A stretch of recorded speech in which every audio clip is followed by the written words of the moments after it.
Welcome to the Liberal Arts Showcase. I'm Jenika Heim, your Education USA advisor in Canada. Education USA is a U.S. Department of State network of over 400 international student advising centers in more than 170 countries. The network promotes U.S. higher education to students across the world by offering accurate, comprehensive, current information about opportunities to study at accredited post-secondary institutions in the United States. You can always find out more about Education USA at educationusa.state.gov. And if you're one of our friends here who is not from Canada, that's also where you will find your local advisor. Here in Canada, I am your advisor, and here's me with a picture of my face next to me wearing the exact same outfit. As you will see, this is one of my favorite jackets. And these are some of the things that I do in Canada. I offer one-on-one advising, boot camps. So speaking of boot camps, if anyone's interested in taking an SAT boot camp, here's one of those pop-ups I promised you. Starting next Monday, I'm going to be working with students through the SAT exam, so you can register for that. This is for Canadian students, so please, for my friends from outside of Canada, please work with your local advisor on opportunities in your country. I also provide a lot of updates on social media, including Instagram. Instagram's my favorite place to put a lot of our info. So I promised you the pop-ups are going to come at you pretty quickly. So hopefully you grabbed the boot camp one. So every Tuesday I do admissions tips on Instagram, and that's a really great one for you to follow if you are interested in learning more there. We're also spotlighting a lot of youth ambassadors right now, and I'm going to tell you who those folks are in a minute. You can always email me, ottawa@educationusa.org, or check out our website, educationusacanada.ca. This is what our agenda looks like today. So I'm going to do a very quick overview of what the liberal arts are before you're going to hear from 8 fantastic liberal arts colleges, from all over the United States. Oh yeah, I'll tell you about youth ambassadors later.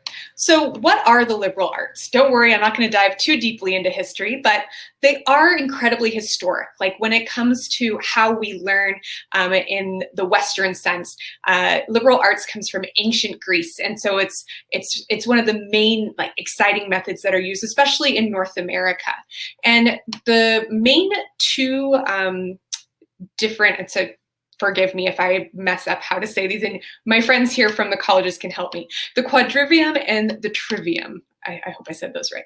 So the disciplines were broken up into these 2 main scientific arts and humanities, and these were the 7 liberal arts that people were learning, and was really the crux of education from ancient Greece on, and really came to the United States and formed how we made a lot of our universities. And today the liberal arts are now really divided into these categories: natural sciences, social sciences, humanities, and creative arts. So the liberal arts themselves can really refer to kind of a few different things. And this is why it can sometimes be confusing, because liberal arts can be a philosophy of how you educate people. It can be a major, and it can also be a type of institution. So let's just dive quickly into those 3 things. The liberal arts philosophy is a unique feature of U.S. higher education, providing an emphasis on studying across a broad range of courses in the 4 things I mentioned earlier: humanities, social sciences, arts, and natural sciences.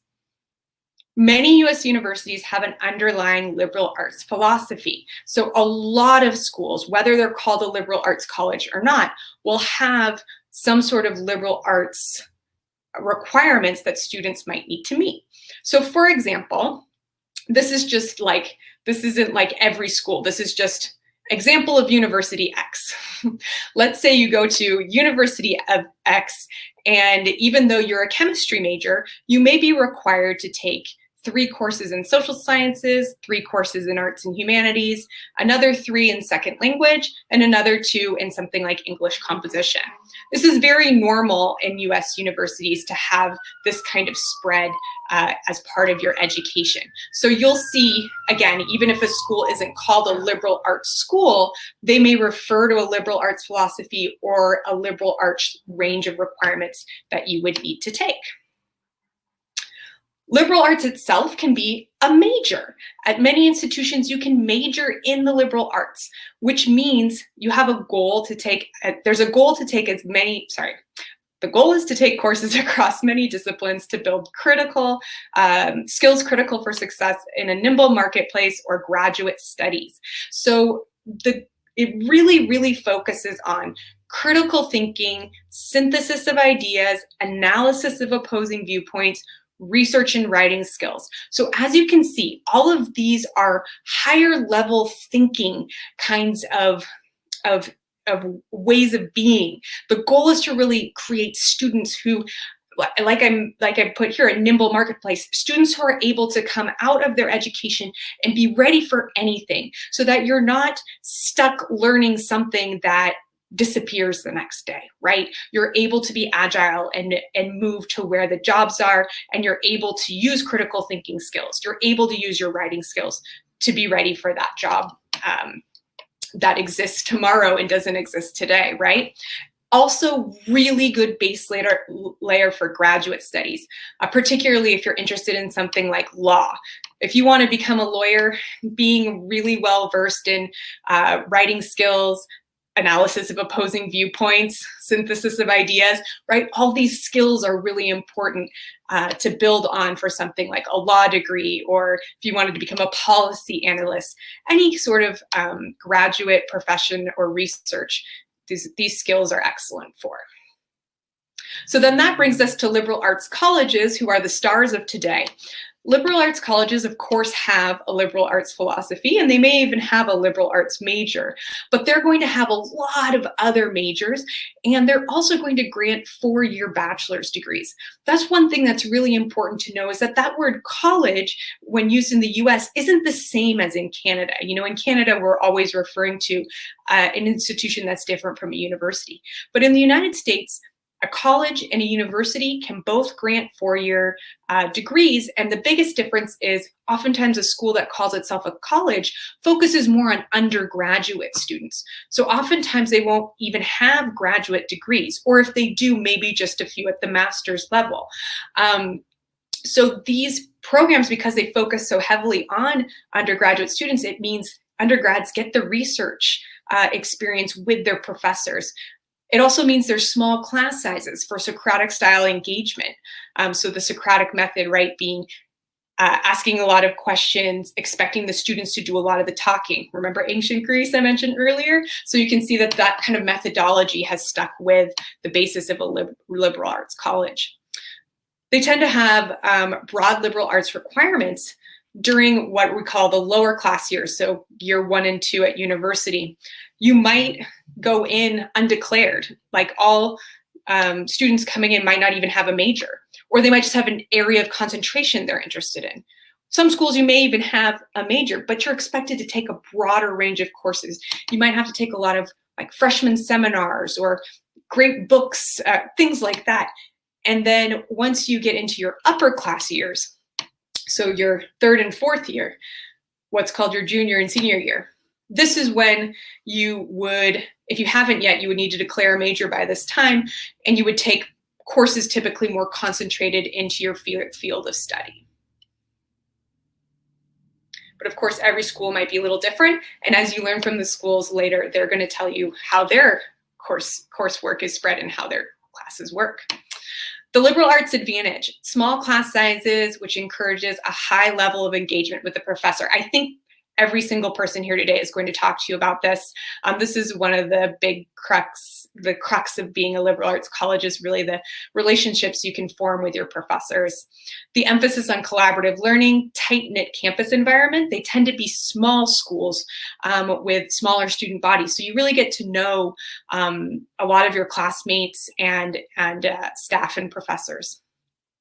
resources to support career and post-grad search. So there's a lot of advising to help you through your next steps after university. So just think about it in terms of, on a big campus with tens and thousands of students, those resources get stretched to more and more people. And on a smaller campus, you have more opportunities for those sort of one-on-one contacts to help you through career and post-grad support.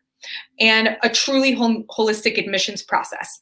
Most liberal arts colleges are test optional schools, have been prior to COVID. Some aren't, but like a good number are, because they're really looking at the full student and what they've been doing rather than just test scores.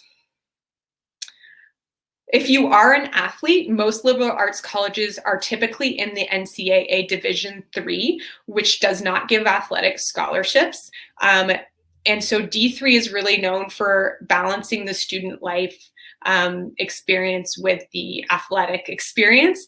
And really, the goal is to make sure that they're a student first and an athlete second. So if you're somebody who wants to remain competitive in your sport and still get to compete, but also really wants to have your academics be something that's really shining, and you want to take advantage of a lot of academic opportunities, a D3 school might be a good fit for you. I'm happy to take a couple of questions as we have 2 minutes before our first presenter. I do want to tell you quickly about the Youth Ambassadors Program. So I'll again put another pop-up out. The Youth Ambassadors Program is now open for applications. If you're 15 to 17 years old, you are eligible to apply. So you can click on that Apply Today to learn more about the program. The biggest part of it is it's a summer program. It will be digital this year, and it's for students who want to engage in community service. So if you're somebody who's already shown interest in that field and you'd like to implement a new project, the goal is to really help students do that, give them the guidance and mentorship to start a project. That's the students from last summer. It was a digital exchange last year as well. So you can see their faces on Zoom there. If you want to get a hold of Education USA in Canada, here's all the ways to do that. And you can absolutely always get in touch with me. As I mentioned before, it's a free service. So I have a really great question that came in. Are all liberal arts colleges private institutions? So the vast majority of them are. It is more common to have private liberal arts schools, and everybody that's here today is a private university, I believe. I'll double check that, but I believe everybody here is a private school. There are a few examples of public liberal arts colleges. The one that comes to mind is the New College in Florida. I would have to think of other examples, but for the most part, you are looking at private schools. And a follow-up question, are most liberal arts colleges smaller in size? Yes, absolutely. That's one of the things that really liberal arts colleges have in common, and especially when you have that word college, they tend to be smaller schools, undergraduate focused, with small class sizes. Great questions, Margaret. And these are the kinds of questions that you can definitely ask the various institutions as they come on and talk about their programs. I'm happy to hand it over to our first presenter today. You will first be hearing from Wesley from Bennington College in Vermont. So as he joins us, it looks like I have another message. So do feel free, like I said, in the public chat, ask as many questions as you'd like. And then when the person is done with their presentation, you can also send them private messages to keep learning more about their school. And here he is. Hi, Wesley. Hi, folks. Hi, Jenika. How you doing? I'm doing great. I can hear you, and I'm going to go ahead and hand it over to you. Excellent. Thank you. First, thanks, Jenika, for such an awesome introduction.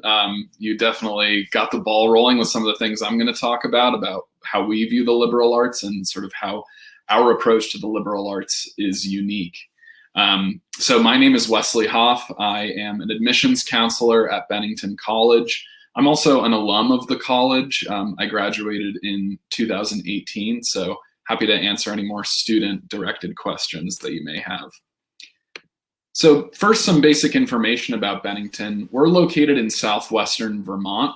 And as Jenika said, we are a private liberal arts school, and we're probably on the smaller side of the schools that you're going to be hearing from today. We have about 750 students on campus, which provides a really nice, intimate classroom experience. We have about a 10-to-1 student-faculty ratio. So our class sizes are an average of 8 to 12 students. A big class at Bennington is like 16 to 18. And in fact, after your first semester, students can design their own courses and do one-on-one classes. So that small classroom size is definitely at the center of the experience at Bennington. As you can see from this map, we're in southwestern Vermont, right in the corner of the state, next to the New York state line and the Massachusetts state line. And if some of those names are unfamiliar, those are other popular liberal arts schools in the area. So you can sort of get a sense of where we are geographically. So before I get into what makes us a unique liberal arts school, first I just want to backtrack a little bit and talk about sort of how we see the liberal arts.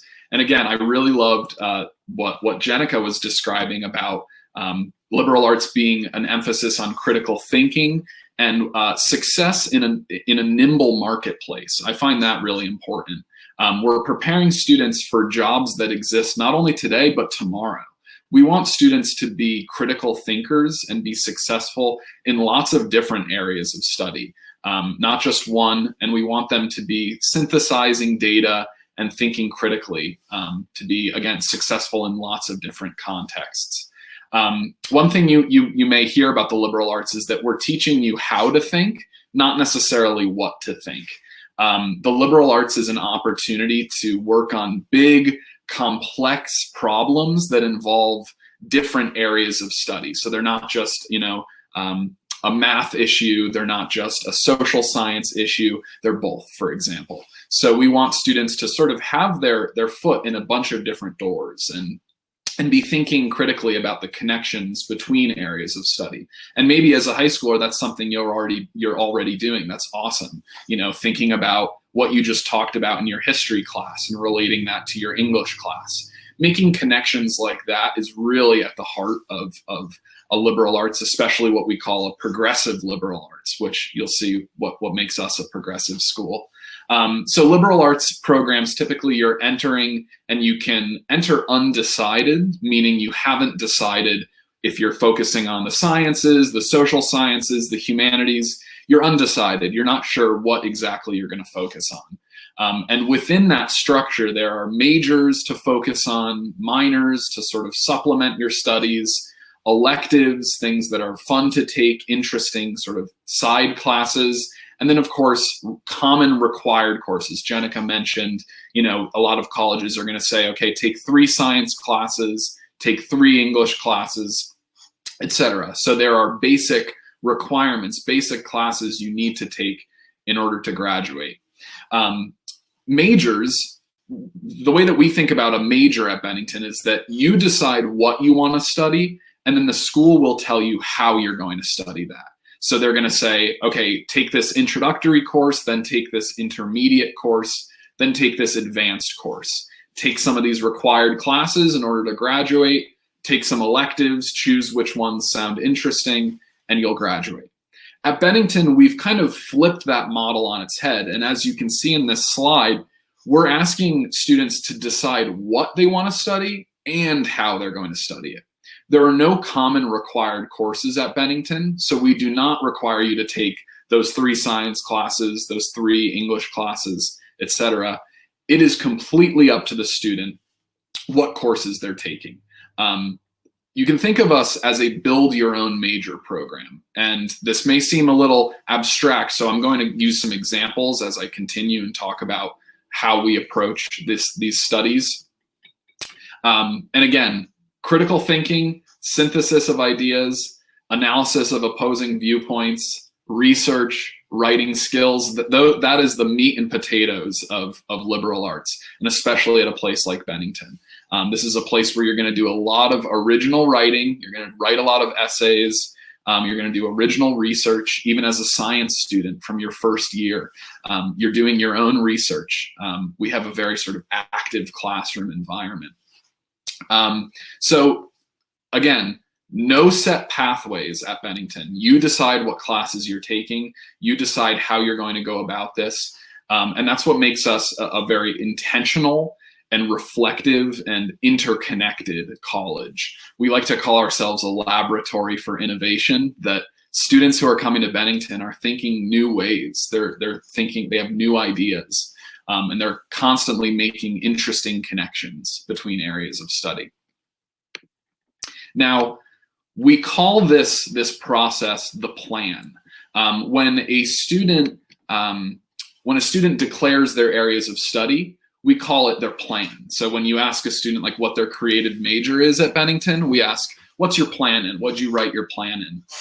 And that's a way of intentionally exploring different areas of study and pulling them into this unique major you've created. We also involve graduate level advising, graduate meaning the level of higher education after going to college, after undergrad. So there's a very intimate sort of meeting space between a student and their three advisors, their three faculty advisors that will give them advice about classes to take, new areas of study to try, new faculty to work with. So some of the questions that we have students ask themselves when they're building their major include, what are you passionate about?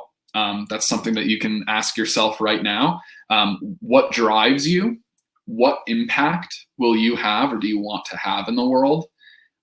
What do you want to study? Why do you want to study those things? How are you going to study those things? So these are big questions that really sort of push you and nudge you to be thinking critically about, okay, I love history and I love dance and I love math. How are these things involved with each other?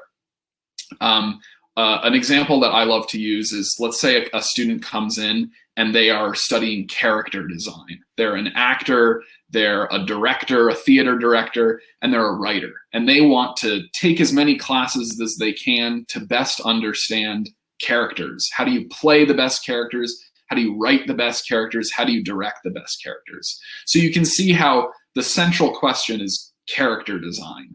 And then classes are sort of tools to help you understand character design.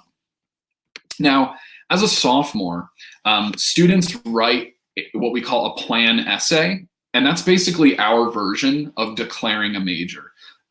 So you write this 3 to 5 page paper answering those questions I mentioned, like why are you passionate about these things? How do they relate to each other? And we will pair you with a team of faculty to meet with, and they'll give you ideas about new classes to take.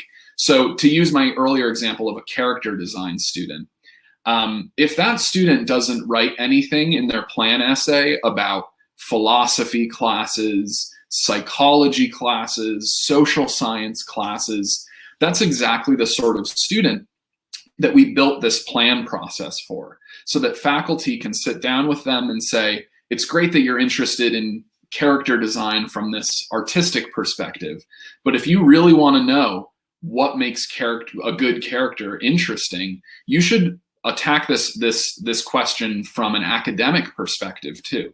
So you can think of Bennington as the place where the artists are being encouraged to try academics and the scientists are being encouraged, let's say, to dance. So we really want to build well-rounded students who, again, can succeed in multiple areas of study and are using, the sciences to help answer artistic questions, and using the arts to answer academic questions. So we really want to build unique, well-rounded students at Bennington.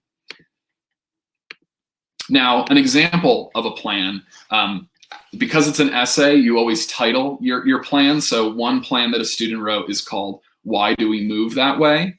And they were combining dance classes and society, culture, and thought classes, which is our way of saying social sciences. So anthropology, international relations, classes like that. And this student was studying human movement from artistic and geopolitical lenses. So they're looking at contemporary dance and they're looking at human migration. So two, separate topics that seem maybe wildly disconnected, but they're connected by this idea of human movement. Another example of a plan is titled Asset Inequality in India. This student is combining economics, philosophy, and math. And this is, to quote them, they were studying the effects of deregulation and globalization on emerging market economies like India, Latin America, and Southeast Asia. So this is a student, again, who's using economics, philosophy, and math to look at some economic issues, some social issues, and philosophical issues about new marketplaces in different countries. The other thing that makes Bennington very unique, besides this self-designed major, is what we call fieldwork term. To put it shortly, it's a required internship that happens every year for 6 weeks in January and February. It can be any work opportunity. It's not just an internship. It can be an apprenticeship. It can be, a shadowing position, consultation. But as long as that internship relates back to your education, back to your plan, what you're studying, you can do anything. Again, this happens every year. So you're going to graduate with 4 internships under your belt.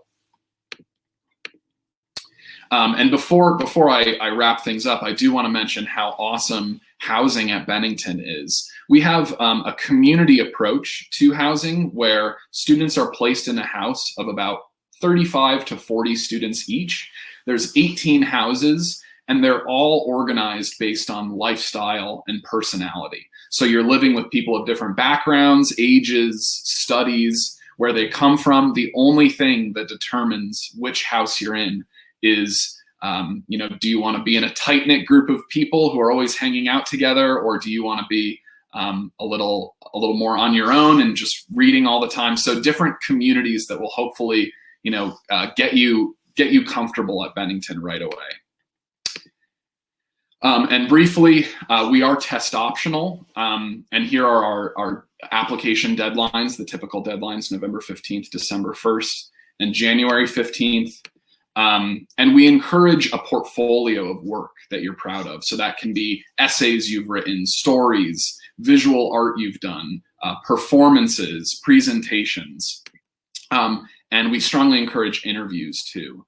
So if you have questions about Bennington, about applying to Bennington, here's my email address and also a social media handle you can find us at. I think that we're just over on time, but please don't hesitate to reach out to me if you have questions. I'd be more than happy to talk. Thank you so much, Wesley. And so you can click on that pop-up I just mentioned, and then of course you can continue the conversation with Wesley using the private chat function. So you can go right in there, you can find Bennington College, and you can keep asking him questions there. Or if you put something in the Q&A chat, he'll also answer questions there. Thank you so much. Thank you for having me. Thanks, folks. Moving right along, I welcome Tiffany from Linfield University. Hi, Tiffany. Hi, Jenika. Thanks so much for inviting me. Hello, everyone.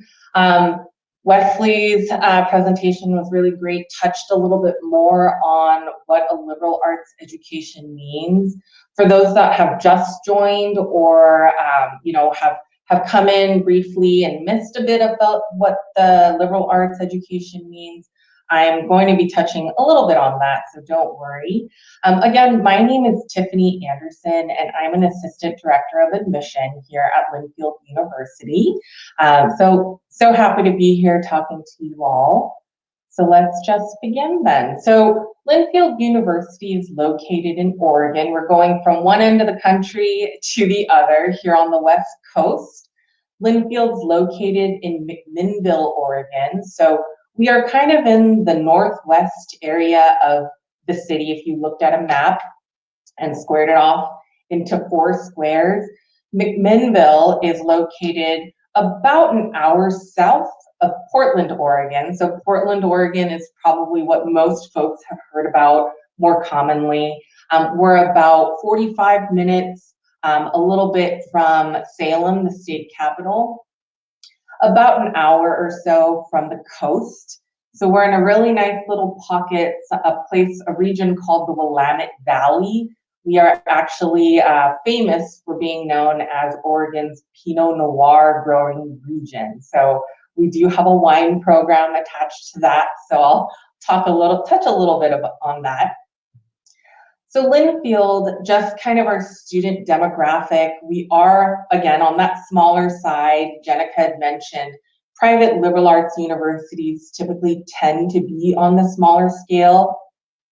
We're a little bit larger than Bennington at about 1,400 students. We've got a lot of students coming from a variety of different states in America. We have about 100 international students typically coming from, depending, 20 to 50 countries around the world year to year. Our school, because we're again on that smaller scale of things, you're going to be finding your classes about 22 students or fewer. Average class size at Linfield is around 11 to 14. So that's a little bit of a breakdown of our school. One proud little fact that we have is that Linfield was voted, I believe, last year and this year as the #1 diverse private liberal arts institution in the region. So we're really proud of that fact, with 34% of our students representing students of color. And last year, actually, this little blurb says 30%. I believe last year was higher, around 32, 33%. Students coming from first-generation backgrounds, meaning they are the first in their family to go to college or university. So kind of diving deep into Linfield's, I guess, what we're all about and what we teach our students here. This is just a breakdown of our programs. We have over 40 majors and minors that students can declare or not declare in. And that's split between our College of Arts and Science and our School of Business. We do actually also have a School of Nursing that is quite unique in the fact that when a student wants to become a nurse here at Linfield, they apply to Linfield just generally, and they start with us at our McMinnville campus, where they'll study some of these subjects, but then migrate over to our Portland nursing campus up in Northeast Portland. So lots of different interesting programs for students to explore while they're here with us. Staying true to the liberal arts and sciences theme, here at Linfield, we want students to explore and find themselves before they really have to declare a major. You don't have to declare until after your sophomore year. So once you shift into that upper class quadrant, you then get to decide. One of the ways that Linfield helps guide students to decide is through something we call the Linfield curriculum. So a lot of schools or you might be more familiar with the term general education requirements, or gen ed. Here at Linfield, we call these the Linfield curriculum. What's unique about the Linfield curriculum is that students are given the opportunity to explore. So on this slide, you'll see modes of inquiry, diversity studies, writing intensive. For the most part, your gen eds are going to be fulfilled through the modes of inquiry. We require you to take a class within these umbrella of subjects and concepts we want you to achieve. So what that means is that, for example, if you come in declared or undeclared, you have to fulfill these certain subject requirements like vital past. Whether you're a science interested major, whether you're an art major, whether you're a communications major, we ask each student to choose within our curriculum umbrella a class that fulfills this vital past requirement, which typically kind of equates to like a history or an exploration class. Now, this vital pass requirement can be fulfilled through a communications class, through an art history class, through even a science class. You can find classes that fulfill the vital pass. So we really want students to get closer to that graduation goal by fulfilling requirements that we have, but then also exploring outside of what you might not necessarily have thought you wanted to take before. One great example I have is that I was talking to a Linfield alumni a while back, and they're currently a nurse. So they were a science-driven background. They knew that they wanted to become a nurse, so they came in declaring as a nursing major.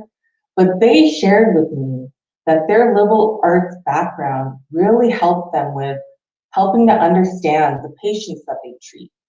They took cross-cultural communication. They took anthropology. They took actually a religion course as well. All of those courses helped build them into a solid individual that would go out, understand bedside manner, understand where these individuals were coming from, the communities they were coming from. So that really helped build them into a better person to help tackle what they were going to do in the future. So that's really the goal of the Linfield curriculum. Collaborative research, you'll probably hear, is something very, very common throughout many liberal arts and sciences institutions. We want students to do research.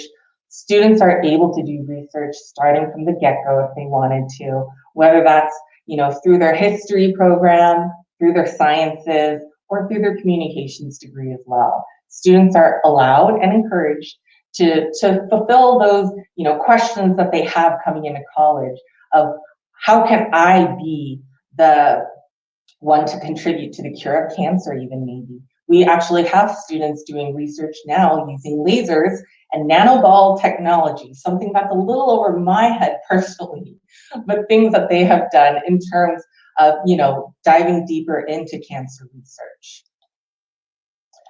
Another part of us wanting to encourage students to explore, get out there, ask the questions, is encouraging international travel. Here at Linfield, we pay for the first round-trip airfare for any student to study abroad, whether that's during our short January term, about 1 month, or if you want to go away for a year, we will pay for you to study abroad in any one of those locations listed there on the side. We feel that when students are immersed in another culture, living with another family, experiencing what students in another nation go through, that helps broaden its mind. And we also get the benefit of bringing that back to our own Linfield community. So the campus experience is very, very important for us. About 75% of Linfield students live on campus. We have a 3-year living requirement for our students. So this is home. We want home to be a fun experience for our students. So we have a lot of different activities, clubs for students to be a part of. I was talking to one of my student ambassadors, Isis, who's part of the Black Student Union. She actually helped arrange to bring Jane Elliott, an internationally renowned human rights activist, LGBTQI plus activist, to come to campus and talk to our students about racism and race. And Isis actually got to sit down with Jane Elliott following this presentation to chat with her over dinner. And Isis was telling me she talked to Jane Elliott about life, about love, about academia. It was an amazing experience that our students are really able to get plugged into. So lots to explore in college for us here. Again, the housing experience is really great. We have that 3-year living requirement across different housing styles for students. We also have one of the first, I don't know if it's the only, but now, before it was one of the first and only pet-friendly housing options here. So if you wanted to get a dog or you needed to bring that goldfish with you, you are more than welcome to bring a furry friend or a reptilian one as well. We are part of D3 Athletics, like Jenika had mentioned earlier on. We do emphasize you are a student first, then an athlete. What's really fun is our students, about 35% of them identify as student athletes. So it's a very collegial environment where if you're in your econ class and your friend is having a basketball game afterwards, you show up and you support your friends. During homecoming season, traditionally, we have a big football game. We shut down the street outside the stadium and students are welcome to enjoy food trucks, games, and the whole 9 yards, excuse the pun. Our football team is very well renowned. We have one of the longest winning running streaks in any NCAA division, including the top tier ones. So here's our application checklist. Very briefly, we are on the Common Application. That can be found at commonapp.org. Here at Linfield, periodically, I will actually conduct Common Application workshops. So if you need some help with that, just feel free to reach out. Those are our list of requirements that we have. We don't require test scores, and we do not have an application fee here at Linfield. Our enrollment deadlines are right there to the side. So November 1st, early action just meaning you apply earlier, you find out earlier. We don't require students to commit since it's just early action and not early decision. There is that distinction between the two. And then we have regular decision February 1st. So yeah, thank you so much. It's a great pleasure to be able to present to you on our little corner here at Linfield in Oregon, and hopefully some of you will be interested in learning a little bit more, or at least connecting about what we have here at Linfield. Thank you. Thank you so much, Tiffany. And so please ask your questions there in the chat. As I mentioned earlier, go ahead and put what majors you might be interested in, and Tiffany can tell you more about what they have on their campus. So I went to UC Davis, which of course is also famous for viticulture. So that kind of stood out to me. So tell me a little bit more about your viticulture major that you have. Yeah, so actually our wine studies major is very unique in the sense that it is not a viticulture major because we are liberal arts and sciences based. Mm-hmm. Students do get to learn about how, the best soils, how to grow wine. We even have a little plot in our student garden where students tend to a little vine, and they've actually bottled and produced their own wines and submitted it to competitions here in the state of Oregon and won. These competitions typically are geared towards learning how to market, brand, and sell your wine, as well as knowing how to learn about the culture. So here at Linfield, again, liberal arts and sciences based. Mm-hmm. So we want our students to know the wine history. We actually have the wine archive located here in our area, in our library. So we've got the wine archive for students to learn about wine history. They learn about marketing through our marketing programs, business, accounting, how to run your business. So it's really a broad-based liberal arts and sciences-based program. And we're actually really excited. We're building a new building for our wine studies program this year. Brand new facility that we received through a generous donation of a winery here in the area. Fabulous. Thank you so much. And I hope I get to explore Linfield at some point in the future. I love Oregon. Awesome. We'll welcome you anytime, Jenika. Thank you so much for the information. Thank you. Coming up next, we have our friends from Franklin and Marshall. Hi, Carly. Hello. Excellent. I can hear you. I'll go ahead and turn things over to you. Super. Am I advancing my own slides? Yes. Okay. I'll introduce myself. My name is Carly Hernandez. I work at Franklin and Marshall College in Lancaster, Pennsylvania. We're about 1 hour west of Philadelphia. That's the closest major metropolis, but we are located in a parenthesis of major cities. New York City is to the north. That's about 2.5 or 3 hours away. Philadelphia, Baltimore, and Washington, D.C. are all within driving distance. But you'll find that Franklin and Marshall College, a small top 50 private liberal arts program with about 2,400 students, is going to be a bit more suburban. So something that can be an asset to our students is the ability to get to those major cities, to fly in and out, places to go on the weekend or over breaks, to see some of their other college-going friends.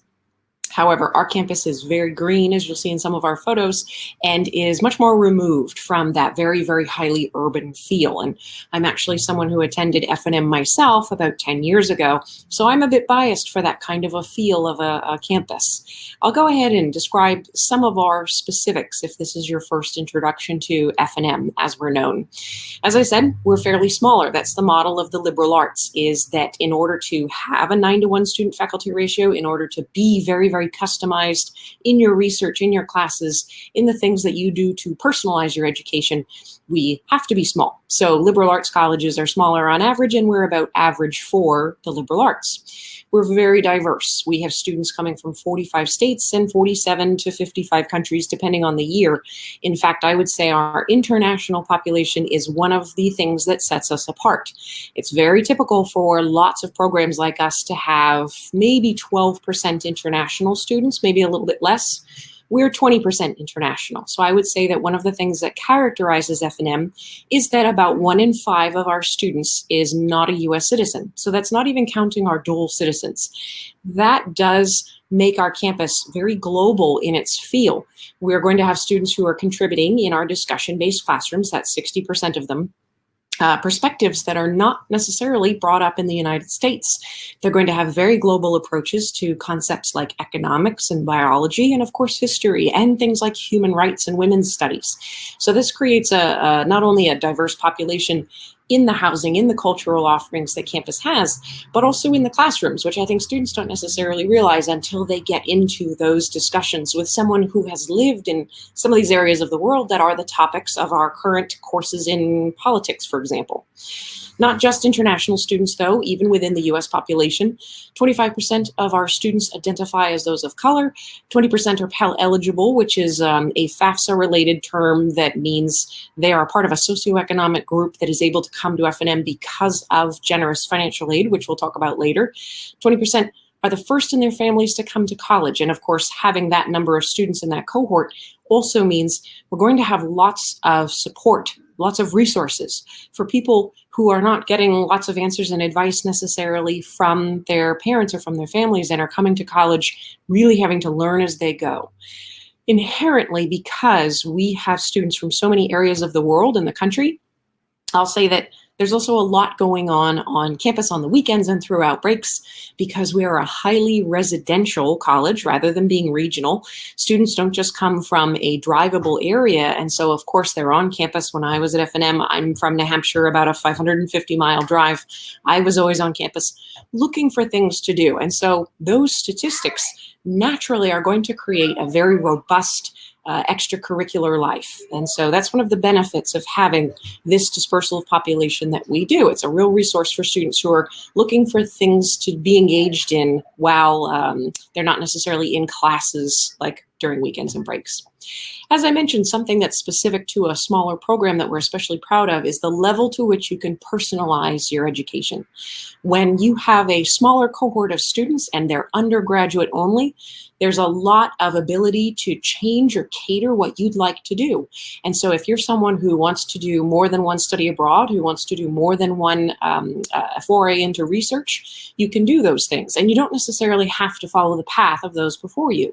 You can create entirely new programs that no one's ever done before. And the lack of bureaucracy is such that you can propose these ideas and see them come to fruition. I myself, as I said, went to F&M and saw that exceptions can often be made if you want to do something in a study abroad program no one's ever done before, for example. When I attended a different program that had a much, much larger student body, it was more difficult to get one of those exceptions to an established policy or rule because 1,000 people were always asking for that kind of exception. One of the benefits to a smaller program is that there is some ability to do adaptation and creative rethinking of something completely new. I also learned that research isn't just done in the sciences. Of course, that's a major misconception I had as a 17-year-old and is, I think, often a common one. Some of the most interesting research I saw peers doing was in social studies, art, literature. For example, one of the students I knew was doing research in pregnancy outcomes in women in developing nations and understanding the way nutrition and exercise and things like air conditioning can affect the viability of a pregnancy as a number in a larger proportion. Another student did themes in Victorian literature and the way that literature has changed over the years to remove things that might be a little violent or a little disturbing, and how we've really softened the way we talk to young adults in a way that directly correlates with an extended childhood rather than only being a child for 5 years or 6 years, as you would have been a long time ago. Now, childhood extends more like to 10 or 11 years. And that's a very interesting social concept. Some students will imagine that you can only do research in something like biology or chemistry, and you'll quickly learn that that's just not true. There's 47 different departments. Every one of them is going to allow you to do research and support that research with $500,000 in grants every year. Now, I'm our international traveler. I go to places like South Africa and Mongolia, and though many of our listeners from Canada will have visited several places in the US, lots of listeners in my usual webinars haven't. And I include these slides in the event that you haven't necessarily visited Pennsylvania or the East Coast.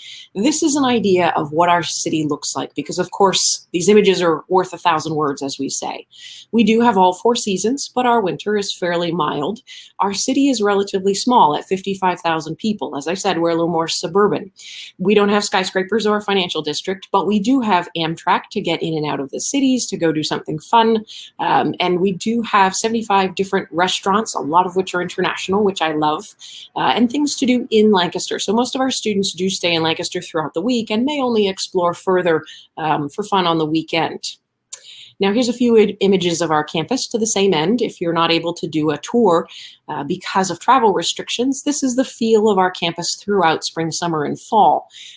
It's very green and open, and it's a one piece of property, very cohesive area where all of our students are living and studying in the same immediate space. They're not spread out over a mile. We don't have different campuses for humanities or pre-med. Students are all going to encounter each other in social and academic settings throughout the day, throughout the week, and that's how that helps. It's part of why we have such a cohesive student body. We also have a fairly unique house system along with our international population. I would say that's one of the things that characterizes us. If you're familiar with Harry Potter, then you know what a house system is. We have 5 houses. You'll be a member of one or another for 4 years and for life. They do, of course, have physical structures where 150 or 180 students can live. It's not small like a domicile house. It is built like a dorm, but the difference with a house system is the affiliation that you have, like Harry Potter, for inter-house competitions, healthy rivalries during Earth Week. We see who can reduce their energy usage the most as a house. Students will have $13,000 in funds to do entertainment, travel, team building. Often a certain proportion of this is dedicated to food events, as you can imagine. And students are going to have that kind of camaraderie in their social space, but also an overlap with some of those individuals, the first year students, in one of their classes. So the way your house is decided is not based on your major or your personality, and there's no evil house, there's no Slytherin. But one class that you select in your schedule will be one that the other first year students have in common. So that while you are adjusting to campus life socially and finding your way around, you'll have an overlap of students who are also in your common area, watching Family Guy or animation on Sunday nights, also having a high level of academic discourse in your classrooms. And we believe this is the best way for you to acclimate very quickly to being a diplomat, our mascot. Now, more students than ever in the last few years of my career in admission, much more than the first, I'm being asked, what are the deliverables? What are the outcomes that the school strives to give every graduate? And I think that this reflects the forward-mindedness of students who are not just thinking of the next 4 years, but the next 4 years after that. And that speaks to the maturity of their college search and the self-determination that they have to use their time well, not just to have a good experience, of course, but to have a good experience and use their time very effectively. Our Office of Postgraduate Development is lovingly known as OSPGOD on campus and engages about 95% of our students in employment within 6 months of graduation. They work with students from their sophomore year, and it is really not just a career services office. Maybe 20 years ago, that's what the semblance of this concept was. Teach students how to write a resume and cover letter, give them some interview tips. That's what a career service office is meant to do. Now, in reflection of the 2/3 of our students that go on to graduate school, the competitiveness of the job market, and the number of students interested in highly selective programs, fellowships, scholarships, med school, law school, our career services office, of course, has evolved into becoming something much, much more dynamic that works with students very early on in their education and strives to see that they network and explore and take some of these steps to be prepared and feel ready to be launched well before the second semester of their senior year. As I said, typically in sophomore year, and they do fun, engaging, free events that draw students in with a very, very high rate of success. If you are interested in some of what I've described, we take the common application and the coalition application.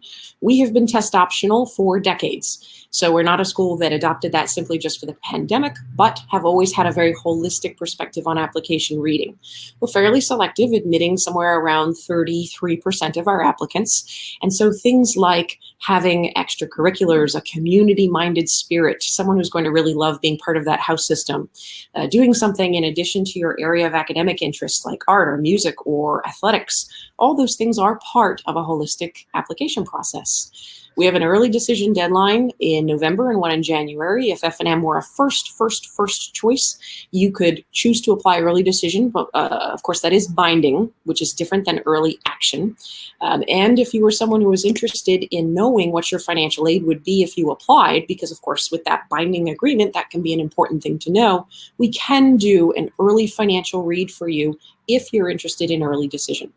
We have need-based aid for all 4 years, 100% of your demonstrated need based on the CSS profile, and more than $60 million in financial aid to give out every year. This is one of the ways we can offset the cost of a liberal arts college, which because of that high degree of personalization, because of that 9-to-1 student-faculty ratio, you will see a higher price point on smaller, more personalized programs. However, with a generous endowment, we're able to offset those costs for a number of students to be the same or even less than a state or public school program would be. If you are interested in applying to Franklin and Marshall, again, my name is Carly Hernandez, and I'd be happy to answer any of your questions, whether you are a domestic student or an international student. I do work with both, especially if your credentials are from Canadian high schools or programs. As I said, we're happy to interview students and get to know more about them as they begin their admission process. And as an alum myself, I can answer questions with a bit of that personal experience and, of course, a little bit of that personal bias for having had such an exceptional experience when I was a student at F&M. Thank you guys for listening. Oh, thank you so much, Carly. It was really great hearing all that information. Carly's going to stick around for a little bit longer. So as she said, use the private chat, and she can continue to answer questions there. And then I need to pull up the pop-up here. So 1 second. I didn't put them in alphabetical order. There it is. Okay. So you can click on that to learn more about F&M. And of course, I put up the poll. Every time you see a poll and you want to hear more from an admissions officer, just click yes, and they will also get your information to follow up with you.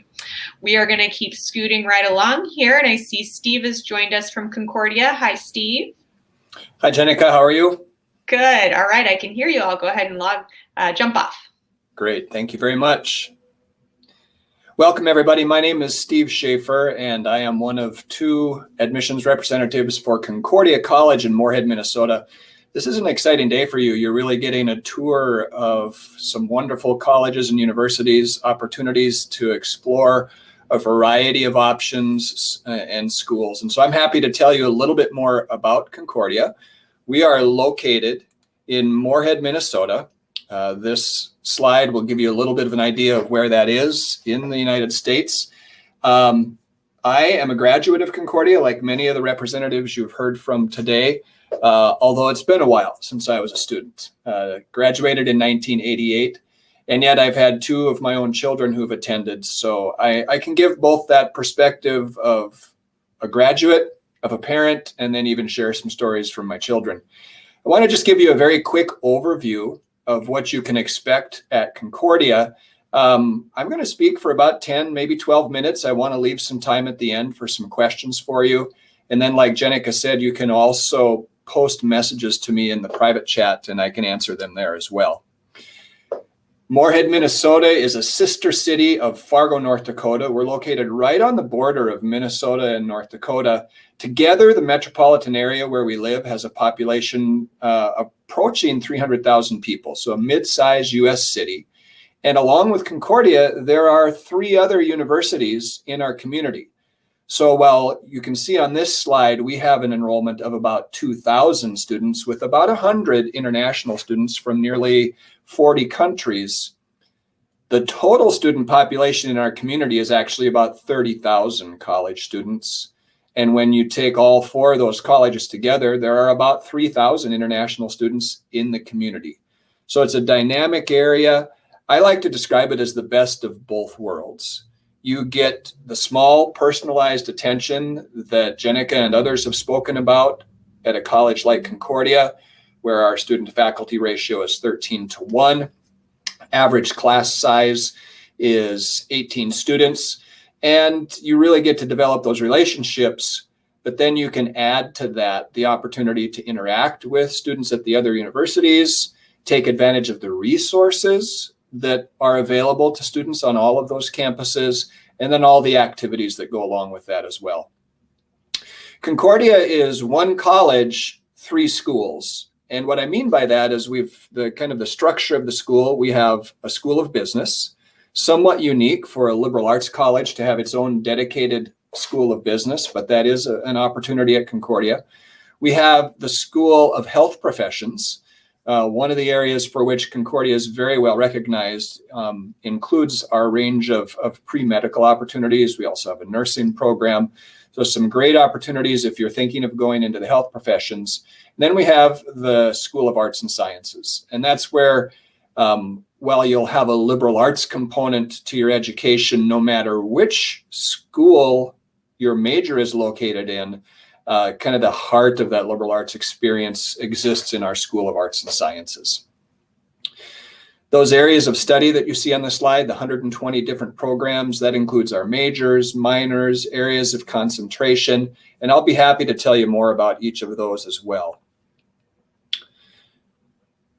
Let's jump on and kind of learn a little bit more about some of the areas that distinguish Concordia. And you'll see here what we refer to as our Concordia commitment. And these 4 elements really are offered and extended to all students.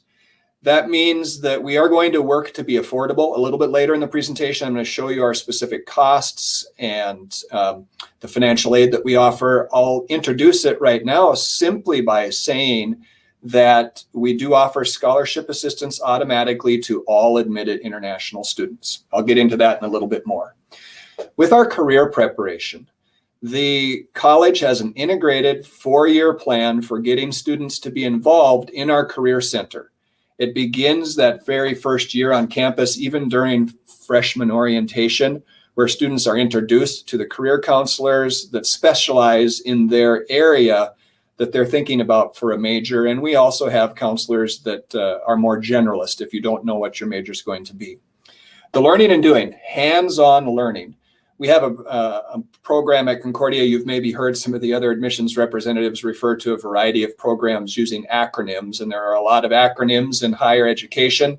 The one I'm going to refer to as PEAK, Pivotal Experience in Applied Knowledge. Our students are required to complete 2 PEAK experiences where you're going to either be doing a research project, a community service project, maybe studying away in another location off campus. Could be an independent study that you design. with a faculty member as a guide. And that is going to give you the opportunity to take the theoretical knowledge that you're gaining in the classroom and apply it to come up with solutions to real world scenarios. So while we are a liberal arts college, we have a heavy emphasis on giving you those practical skills that you can take and apply in that career setting.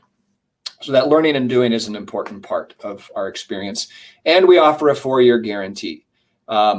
If you're new to the college search process, you might kind of look at that and wonder, well, what does that mean? Well, it does statistically take many students longer than 4 years to complete a bachelor's degree. At Concordia, for those students who begin and complete their degrees at Concordia, 96% are done in 4 years.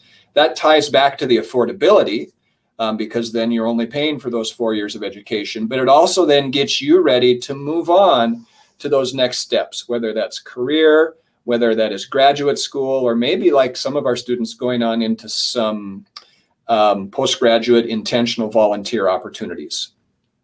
That includes AmeriCorps, Peace Corps, we have young adults and global mission, a number of different areas that our students will explore. Now let's dig in a little bit more just to some of the opportunities of what is student life like on our campus. I started to say some things already about the community where we're located. In that upper left-hand corner of the grid, you'll see, again, Fargo-Moorhead, with some of the things that I listed earlier in terms of the number of college students in the community. If you look at that third point on there, 500 more internships annually that our students at Concordia are doing to gain that practical hands-on experience in preparation for career and grad school. And that happens through our Career Center. If you happen to be a student in our Offutt School of Business, there's also a dedicated Career Center for those students to help arrange these internships. Quite frequently, students associate internships with business majors, but I want you to know that those internships are available for students in all disciplines all across the campus. Some of them are right here in the Fargo-Moorhead area, but because of our connections throughout the region, you may find yourself doing an internship really anywhere in the world. And then it's an active, vibrant community with sports opportunities, cultural opportunities, getting out for hiking, canoeing, kayaking on the Red River that runs in between our cities. And then we're located very close to the famous Minnesota Lakes country, if you enjoy getting out and doing some camping and hiking and that sort of thing. I mentioned 1 college, 3 schools. So you see the 3 schools that are listed there. You can take a screenshot if you want to see our academic web address to go and dig into more of those majors. As Jenika said early on, in terms of our athletic opportunities at Concordia, we are members of NCAA Division III with 11 men's and 11 women's varsity sports. And then if you're not quite at that level of being a varsity athlete, we have the opportunities for intramural and club sports. Our campus is very involved with the arts. And so if you enjoy theater, the visual arts, if you like music, whether it's vocal or instrumental music, you'll have an opportunity to participate in that. And then you'll see over 100 different student organizations. And one of those factors that I think is really important at Concordia is our students really love to share their gifts and talents with our community. So a lot of opportunities to volunteer in the Fargo-Moorhead community and beyond. I want to give you a quick overview of what our application process looks like. Concordia is a member of the Common App. We also have our own application on our website. If you just shorten Concordia to CORD, it makes it easier to remember. www.cord.edu will get you to our website. And from there, you can have access to all this information. Once you submit your application, there are 4 things that we look for. We want a copy of your academic records to do our holistic admission review. For our international students from countries other than Canada, we do have to have a demonstration of English proficiency. You will satisfy that by your citizenship as a Canadian student. Then Concordia chooses to look at your financial or to have you submit your financial information at the time of application. This then facilitates things at the time of sending out I-20s and the immigration process to be able to enter the U.S. If you choose to enroll at Concordia. We do encourage students to submit letters of recommendation and a personal statement. Those aren't required, but they are optional. And especially if you do the Common App, you'll have an invitation to do that as well. I like to describe our process as streamlined.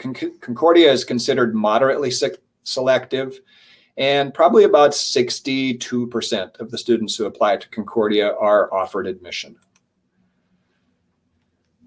When you are admitted to Concordia, you will automatically receive a scholarship offer. You can see that it will range initially from $3,000 to $10,000 per year. That's based on the strength of your individual academic performance. Following that, we then offer an opportunity for students to participate in an interview to receive even additional scholarship assistance. If you are talented in the music, in theater, in speech, in visual arts, there's an opportunity to earn some additional scholarship assistance in those areas because of your talents. That's something where if you are curious about some of those, I'll be happy to guide you through the details of each of those application processes. Here you'll see now how the cost of Concordia is broken down from our tuition and fees of $28,516, the cost to live on campus for room and meals, plus our estimate of what your personal expenses are going to be for travel, books, health insurance, things like that. Concordia is certainly among the more affordable private colleges in the United States. And it's a partnership between the college and the family and the student to combine our resources in an effort to make Concordia an affordable option for you. We have a dynamic group of international students on our campus. They really enrich the experience, and there's a lot of sharing that happens among cultures, really lifting up the importance of another piece of our liberal arts education, and it's the theme of our core curriculum. It's another acronym. It's BREW, which stands for Becoming Responsibly Engaged in the World. And that's really what drives all of the academic work at Concordia and gives you an opportunity to figure out how you are going to be a responsible global citizen and influence the communities where you will be living and working after graduating from Concordia. As I said earlier, when I introduced myself, I'm Steve Schaefer at Concordia. My partner on the international admissions team is Dr. Matt Beatty. Here you can see both of us and our contact information. We certainly invite you to follow us on Instagram, Facebook, YouTube. You'll learn a lot more through all of those social media connections. I'm going to wrap up there, and I'll just pause for a moment to see if you have any questions for me right now, or you can post them in the private chat. Thank you so much, Steve. As we have a minute left, Camille noted that she's an international relations major, maybe legal studies, and I know another student here is also interested in international relations. Can you tell us a little bit more about your opportunities in that field? Absolutely. So on our campus, we refer to it as global studies, and I shared with you earlier that two of my daughters are graduates of Concordia. One of them has a double major, global studies and mathematics. Her specific interest is economic development in developing countries. And so that math and global studies works really well together. And she's got a minor in economics. Within our global studies program, it's structured with 7 different tracks. And so depending on whether a student has an interest in possibly the economic aspect of it, like my daughter Elizabeth, if it's more policy related and developing laws within developing nations, there's also an environmental track within there. And then there are specific cultural tracks, depending on a region of the world where a student may have an interest. So it's a strong program that we have at Concordia. Not surprisingly, a significant number of our international students are interested in that. And that's one other role that Matt and I can play, and I'm sure all the other counselors here can as well. We're happy to introduce you to faculty in our departments around campus so that you can hear directly from them and learn from their expertise and experience. Thank you so much, Steve. And as Steve mentioned, please send him private messages if you have more questions about Concordia, and he'll also send emails back to anybody who said yes on that poll. Thanks, Steve. Thank you, everybody. Moving right along, so we're halfway through our really amazing program today. It's been so exciting learning about so many different institutions from across the U.S. We're now going to go down to the South, to Georgia, to speak to our women's only college on the docket today. So for our male identified audience, please hang in for the next 15 minutes, but definitely learn more about Wesleyan College. Hi, how are you, Yasmin? Hi. Thank you, Jenika. Thank you so much for having us today. All right, I'll jump off. Okay, hi everybody. My name is Yasmin Pineda, an Assistant Director of International Recruitment of Wesleyan College. We are the first women college in the world since 1836, a charter undergraduate degrees for women, and we are actually the oldest women college in the world. So Wesleyan College is located in the center of the state of Georgia. We are in a town called Macon, Georgia, and we're 90 miles south of Atlanta, in between Atlanta and Savannah. We are border state with Tennessee, South Carolina, Florida, and Alabama. So we are considered a college town. We have several colleges and other colleges and universities here in Macon. So definitely we are a beautiful college town. So Wesleyan is sitting in 200 acres arboretum. So we have 100 acres just divided on trails, lakes, little creeks around in all our fields, like for soccer. We have an equestrian team, so tennis courts and everything. So we have all that around of our campus. So what you can see on the front of the lines, we have all our academic buildings. On the right side, we have our library, and on the left, we have our apartments. On the back of the campus, we have the rest of our dormitories. So we are a friendly, walking distance campus, and we are bike friendly as well. So you definitely can have a car in campus, but you don't need a car to be moving inside to the campus. So that makes it really cool and easy for all my international students that needs to be moving inside to the campus and don't have a car, and you don't have to be worried about doing any additional expenses on taking buses or anything like that. So we're pretty friendly on that. So our admissions process, actually, it's pretty simple. So we provide you a free online application. You can do it either on our Common App or our web page. We are test optional this fall 2021. You don't require an essay or recommendation letters unless you're coming to our pre-nursing school.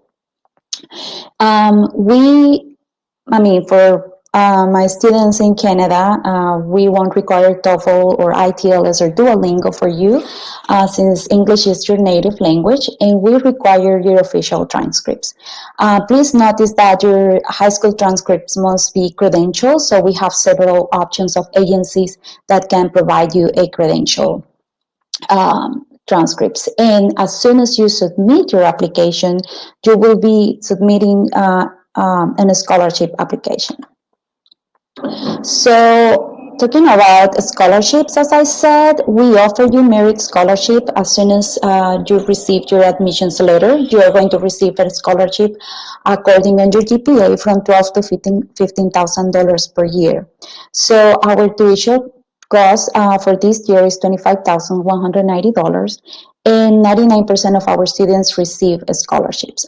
We do have open world scholarship. It's interviews that we're going to be offering at the end of the month for every international student that gets accepted before March 30th. They will have the opportunity to compete for the full tuition scholarship for 4 years.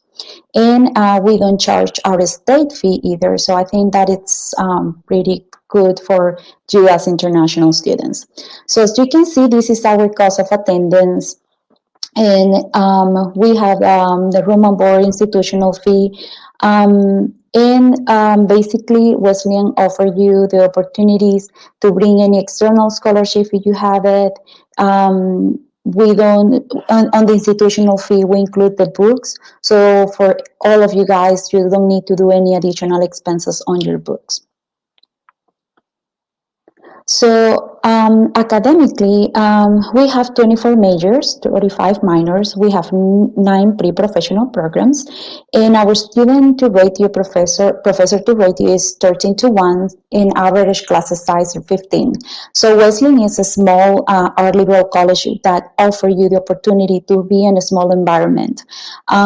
We're very happy to be having the opportunity that our students have that close relationship with the professors, with other students, or if they need, have more attention in any of their classes, we're able to provide all that to our students. So our top 5 majors, please notice those are not our only majors, and those are just my top 5. It's nursing, biology, business administration, psychology, and elementary education. And I want to bring that on business administrations. We have different concentrations that they are based in healthcare administration, organizational behavior, sport management, strategic management, digital marketing, human resources management. So definitely those are different options if you are focusing on business. And we offer you the opportunity to do a double major, triple major, and a minor.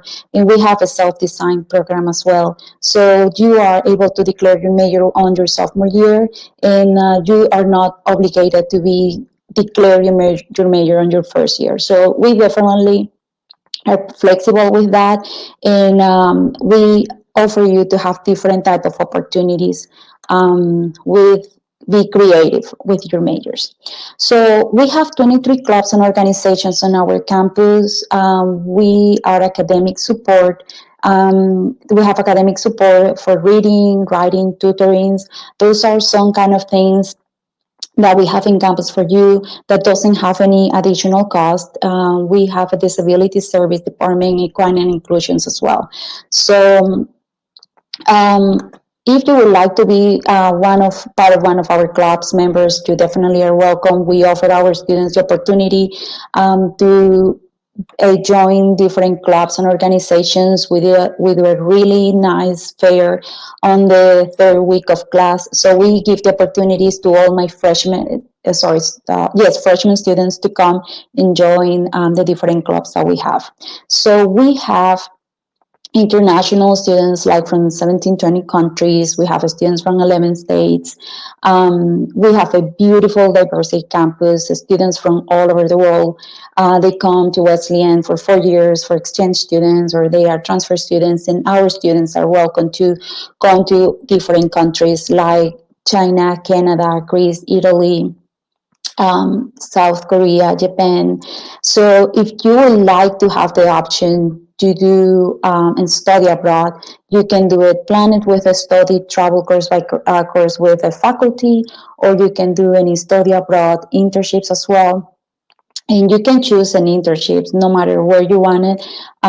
You are able to choose an internship, and the study abroad as well can be with some universities that we have agreements in China, of course, in Canada, Taiwan, South Korea. So we love and we create a great relationship with when our students come from abroad to Wesleyan, and they start getting new friends here. And so a lot of my students, when they want to go like South Korea, they already meet the incoming students. So when they arrive there, they already have somebody and some friends to know that they know before they go there. So we are in athletics. We are NCAA Division 3. And we have different sports like softball, soccer, basketball, cross country, volleyball, and track. And we do have an equestrian team in campus as well. And if you are not pursuing to play any sports, I mean, definitely you're welcome to join and support your friends on the different teams that we have in campus. So come for the in-house or the out-house campus, games that we will have during the year. So from here to career plan, it's a plan that we offer all our students. So we provide you for your plan experimental learning, personalized career coaching appointments, and on-demand career development resources. So we provide you the opportunity to research and pursue to go to research for grad school, for internships. And we definitely prepare you if you need to go to an interview, we provide you all those tools that you need. So we definitely give you all those tools since your first semester of school until the end. So we make sure by the end that you finish uh, your degree, you will have a strong base according where to go and how, to find the right place for you that, can give you an stability on what do you want to pursue in studying. So to Wesleyan College, if would you like to connect with me, I will be very happy if you would like to schedule like a virtual visit. We provide also on-campus personalized visits as well. And if you would like to connect with one of our current ambassador students, you're more than welcome to do it. And we can schedule a soon meeting with you. So admissions at Wesleyan College EDU is our main email where you have to provide all your admission, like your high school transcripts, and then we'll be receiving all the transcripts and we'll add them on your file. So definitely that's the right email. If you would like to attend Wesleyan and submit your transcripts, that's the right email where you can send it.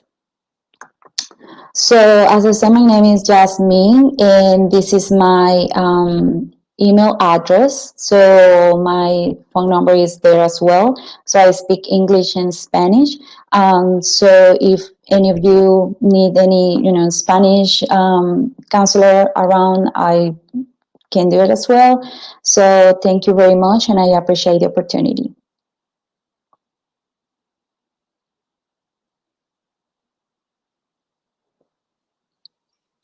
Thank you so much, Yasmin.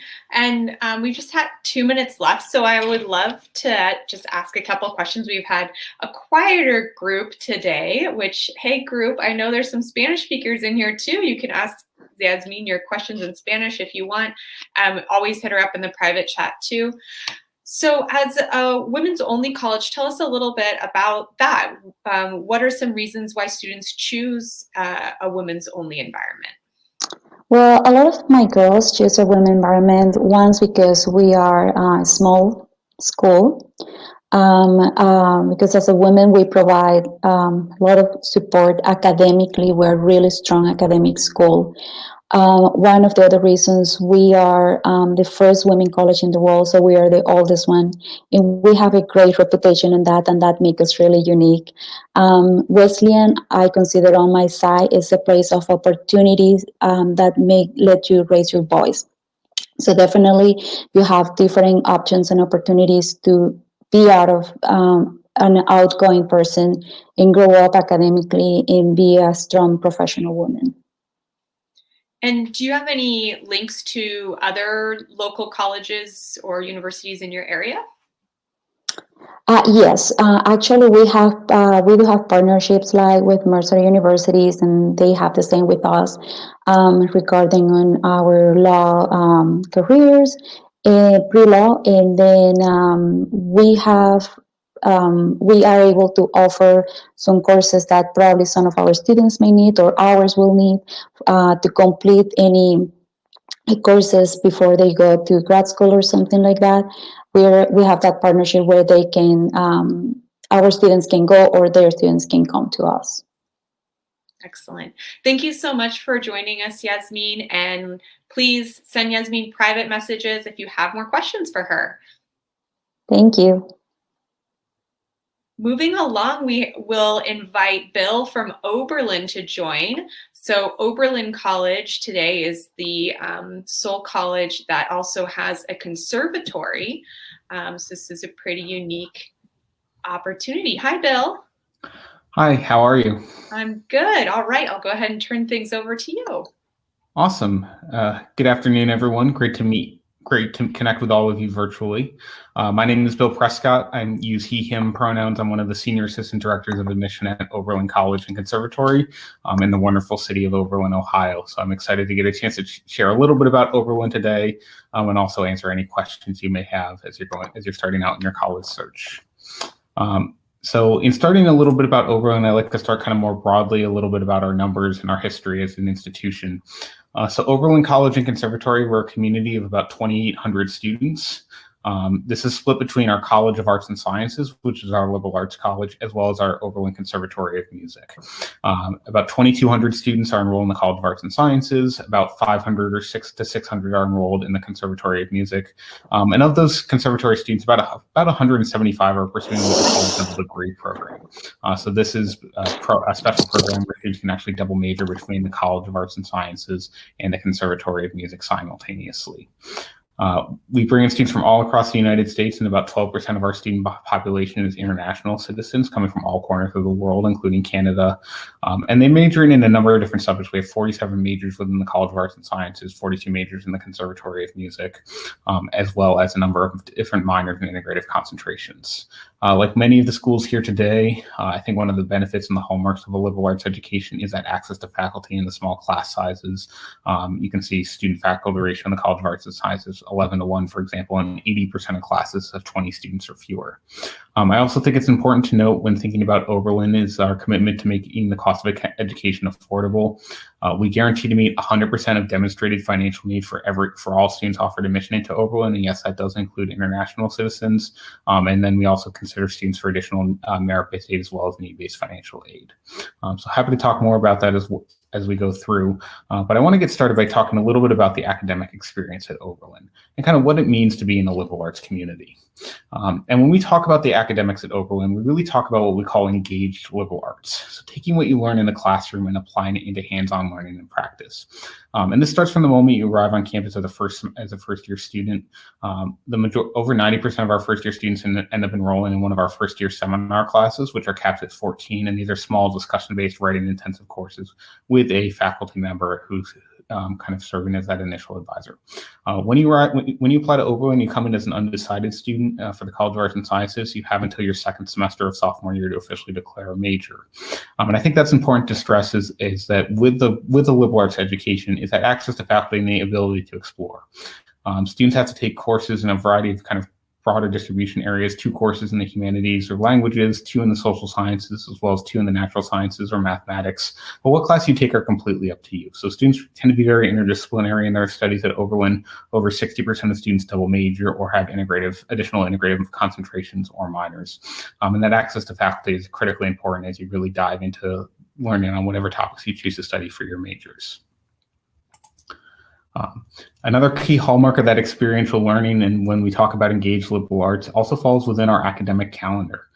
So one of the things that makes, I think, Oberlin a little bit unique when talking about the academic experience is how we set up the semester system we offer. So we have a fall and a spring semester at Oberlin, but we also have a 4-week, what we call winter term experience period that falls in the month of January. And students have to complete 3 winter term experiences during their 4 years at Oberlin. And what you do during that winter term is really up to you to design your own unique individual academic learning experience. So for some students, they'll spend that month studying abroad. Others will spend that month doing research or a service or outreach program, or doing an internship with an Oberlin alumnus in all corners of the world. It doesn't necessarily have to take place on Oberlin's campus. Additionally, you can also design and create your own winter term learning project. So if there's a topic you really, really wanted to study and never had the chance to fully dive into deeply during your time in high school or during your time at Oberlin, you can propose your own winter term learning project and get a faculty to approve that project and then submit it for course credit during winter term. So winter term is a really amazing opportunity and one of our students' favorite parts of the Oberlin experience to really dive into a topic of their choice and explore and learn. I think that's a hallmark of a liberal arts experience in education as well. Another big benefit, I think, of this access to faculty and those small class sizes that I mentioned, where 80% of classes are 20 students or fewer, is the ability to have hands-on learning experiences. And another key point of Engage Liberal Arts that we love to highlight is research. Over 60% of Oberlin students do some sort of hands-on research during their 4 years on campus.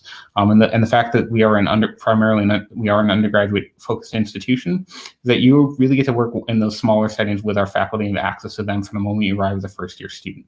So you're not competing with other graduate students for research opportunities or learning opportunities. You get to work on those projects from the moment you arrive as a first-year student. And we tend to see every single year a number of our Oberlin students end up being co-authors or lead authors on different published papers, working with our amazing faculty. And this research takes place in all different areas of campus. So within the humanities and social sciences, as well as in the hard sciences as well. Pictured in the center is one of my favorite facilities on campus, our Adam Joseph Lewis Center, which is our home to our environmental studies department. And you're also seeing what's called the Living Machine in front of you, which is a really interesting place to study kind of environmental issues on our campus itself.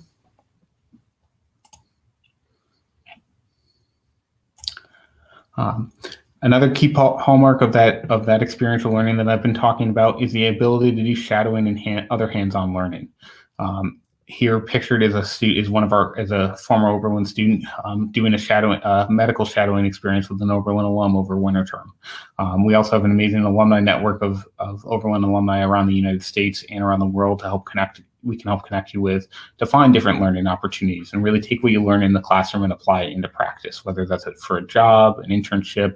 And I think that's something that's really incredibly important and valuable about that small class sizes is the access to an amazing alumni network and the shared connection you have of going across generations as well. And while I know I've started this conversation talking a lot about academics, I think it's also important to think about as you're going through your college search process. It's a community of students, faculty, and staff you're going to call at the college or university you're going to call home. I think that's just equally as important, if not more important in some cases, as you're considering different colleges and universities.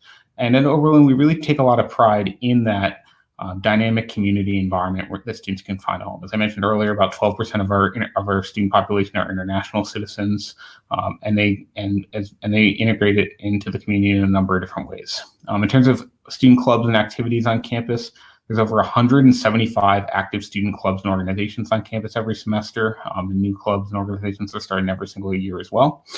You also have a number of different ways to get engaged. Whether it's through service and outreach programs. Over 60% of students do service or outreach during their time at Oberlin.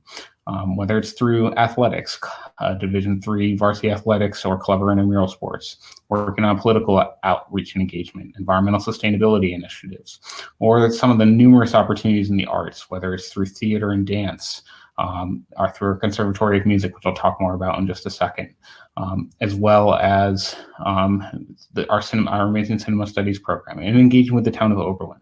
There's a number of ways to get involved on campus, and that's something we take a lot of pride in, is making sure students find that sense of community and pride no matter where they're coming from or what around the world. And speaking of athletics, as I kind of highlighted in our previous slide, we, as many of the other schools on the call have mentioned, Oberlin is a NCAA Division III varsity athletic institution. We compete in the North Coast Athletic Conference, and we offer 21 different varsity athletic sports. We have over 350 of our students are on one of the varsity athletic teams. So we take a lot of pride in our Oberlin student athletes going to their games to cheer on your friends who play on the team, as well as cheering on the Oberlin community, and all of our different teams have won a number of conference titles in recent years. Whether it's our multiple All-Americans in men's and women's track and field, our baseball team has won conference titles in recent years. Men's and women's cross country as well. You'll find a number of different amazing opportunities for varsity athletics, as well as club and intramural athletics, which you can get involved in the Oberlin community of various different sports, as well as all students having access to our athletic facilities and fitness classes, resources like our YoFit program as well. But I think one of the things that for me makes Oberlin unique from some of the other small liberal arts colleges you may have been hearing about today, and in other research you may be doing on colleges, is a combination of liberal arts college with world-class conservatory of music. So I want to spend a few minutes talking about the music opportunities at Oberlin, and the resources that we can provide having the Conservatory of Music as part of the Oberlin community. The conservatory brings in world class in a number of different areas. There's 42 different areas to study within the conservatory major. If you're looking to apply to the Conservatory of Music, it is a slightly different admissions process. It's based on auditions, and we also have our double degree program as well. However, if you choose not to major in the Conservatory of Music, there are a number of other music opportunities on campus, whether it's doing private lessons with our conservatory students and faculty, joining different ensemble groups and orchestras, starting your own musical group, as well as our musical studies major and music minors. There's typically over 500 concerts and performances a year on Oberlin's campus. So many ways to get involved in the arts and in the community. And it's a hallmark of the Oberlin student experience is the access to the amazing performances and arts resources that come across campus every single year. And so it's one of my favorite things about Oberlin. It's just all the amazing musical opportunities you'll find on the campus itself. And then I also want to talk a little bit, as we're kind of getting towards the end of our presentation, about our location and our hometown. So as I mentioned earlier, we're located in the wonderful town of Oberlin, Ohio. The town of Oberlin is located about 35 minutes southwest of downtown Cleveland, Ohio, which is the largest major metro city to our campus. The town of Oberlin itself is about 8,000 year-round residents, many of them faculty and staff and other members associated with the Oberlin College community. So very close relationship between the college and town. We have a beautiful 440-acre campus spread throughout the town and local area that you can go out and explore. And then you also have access to the wonderful resources throughout the Cleveland metro area. And students will take advantage of that, going and exploring the different local metro parks in the region, going out and doing research and internships with local Cleveland companies, going to explore Lake Erie, the Rock and Roll Hall of Fame, and many other local attractions as well. And then finally, I always like to finish my presentations by talking a little bit about how Oberlin helps us prepare you for life afterwards, and that success after graduation. We found in recent years through surveys of our recent alumni that over 90% of students were engaged in full-time work, graduate school, fellowships, or volunteer service programs within a year after graduation. And we've also had amazing success in placing students into some of their top choice graduate school options when they're applying as an Oberlin student. Our Center for Career Development has over $300,000 a year in grants and support that they'll offer to students to help support internships during your time on campus. There's also a number of amazing programs we've created called like our SOAR program for sophomores, as well as our junior practicum. And another one I would also highlight is our career communities programs, which help pair Oberlin students with alumni in their career fields of interest for paid internship opportunities before they even are going into the job market when they're a senior at Oberlin. So we really want to take a lot of pride in, I think that's one of the hallmarks of our engaged liberal arts experience, is making sure students are prepared for success when they're at Oberlin and also after they graduate as well. So with that, I'll be kind of wrapping up my presentation here. Thank you all for taking some time out of your busy schedules to listen to all of our presentations today. And if you have questions about Oberlin, please feel free to reach out to me afterwards in the chat. And you can also email our office at college.admissions@oberlin.edu. And with that, I'll see if there's any questions. Thank you so much, Bill. Yeah, we had a couple people note that they're a singer and a piano player. I think, not sure if they're pursuing that in university, but I was just curious about musicians in the group. I'm curious, as far as international relations are concerned, do you have any internships or kind of experiences that you would point out as for somebody who's interested in that field? Yeah, that's a great question. So in terms of international relations and programs like that, I think a lot within our politics department and some of the different resources and programs there. One of my personal favorite scholarship programs they have is what's called our Cole Scholars Program, which does a lot of really cool internship work with political campaigns in the US as well as internationally.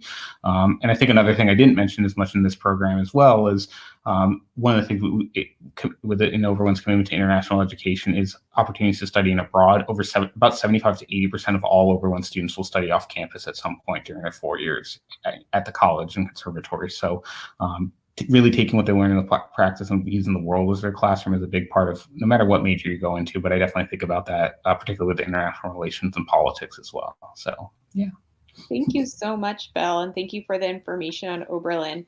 If you have more questions, please chat with Bill in the private chat.